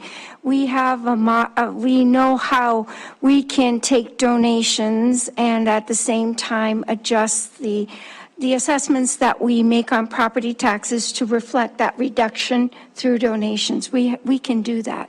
That isn't a problem. But one of the things I would like to say is, how do we track those young doctors and nurses, or maybe not so young doctors and nurses, and the people who take care of one of the things that's most important about this community? And there are people who move here because we have such excellent hospitals, we have such excellent healthcare facilities. How do we maintain that if we're not cognizant, we are not working at creating the community where those people want to live? It's impossible. And all of us, whether we're on a fixed income, we have no income at all, or we have the biggest house in the city, rely on that health care equally. So I don't see how we cannot build the city that's necessary to bring those people in and at the same time maintain the benefit of it. That's impossible. We have to invest in order to get the benefits. This investment in our city is so that we continue to reap the benefits of having great health care, of having good financial services, of having two universities, having a new university coming out on the West End. We don't get all those benefits without making those investments. So whether your income is zero or it's $1 billion, you have to be a part of the investment for us to reap those benefits. So that's where I'm going to come on this. I support this, of course. Thank you. Okay, Councilor Tricky? Thank you, Mr. Mayor, Council.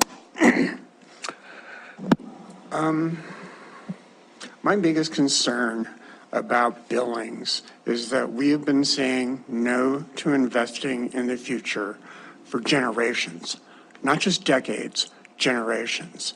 Those three top things, alphabetically, admittedly, are all things that could have been, should have been built out a long time ago.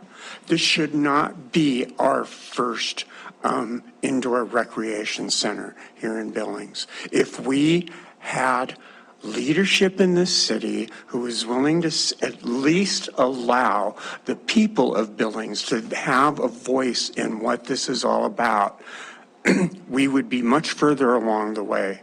Unfortunately, in the past, we have had councils that have said, no, no, no, we're not going to bond, we're not going to do this, we're not going to do that.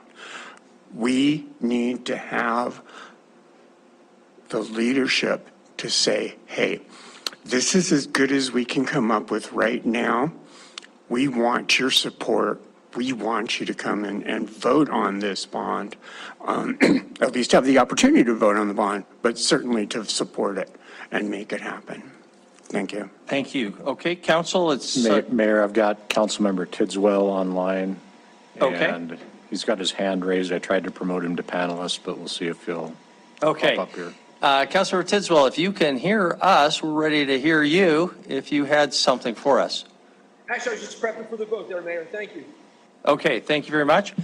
Council, it's almost 9 o'clock. I think we should move to a vote. Are we ready? Okay, so the motion is clear, I hope, to everybody. If in favor of the motion, please say aye. Aye. If opposed, say nay. Nay. Voting opposition was Councilmember Purington. Was there anybody else? And Councilmember Owen. So motion passes. Oh, and Councilmember Tidswell, how did you vote? I'm a nay.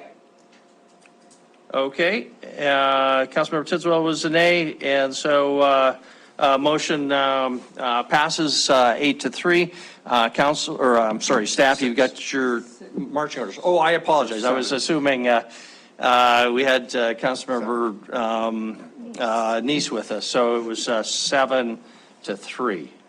Okay. Councilmember Boyette. So this vote just brings this back on July 10th. Exactly. So nothing's been approved, nothing's been, Completely correct. okay. Thank you for clarifying that point. Then if we do approve it in July, it comes in November for the public to vote on it. That's right. Thank you for making that clarification, all of which is correct. Okay, and I think that wraps up number 3, brings us to number 4, just upcoming agenda items. Chris, anything for us on item number 4? Yes, so a week from tonight, at your regular meeting, there are a few components that are tied to the budget that you adopted a week ago. Road maintenance fees, street maintenance, storm sewer, just generally performing things that go along with the budget. You'll have a public hearing on solid waste and landfill disposal fees. And a public hearing, first reading on a zone change on East Lane and Elysian Road. And then lastly is the municipal primary election question. So today was the deadline for registration. Our city attorney has been in communication with the county elections office. So we knew either way whether enough people filed. Rumor has it one ward had 6 people file in total. So we'll get that clarified for you. It's on the agenda for you to take action if need be, or if the statute has been triggered to force the primary, we'll detail that information. Thank you. Okay, thank you. If there aren't any questions for Chris, we'll open for public comment on item number 4. Is there any public comment on item number 4? No one's coming forward, so we'll close the public comment period. Items, general council discussion. Seeing none, public comment on non-agenda items. Is there anything else that somebody would like to comment on that was not on our agenda this evening? No, we'll close our public comment period there. And council, thank you very much. We're adjourning, and it's before 9 o'clock. We're adjourned. No.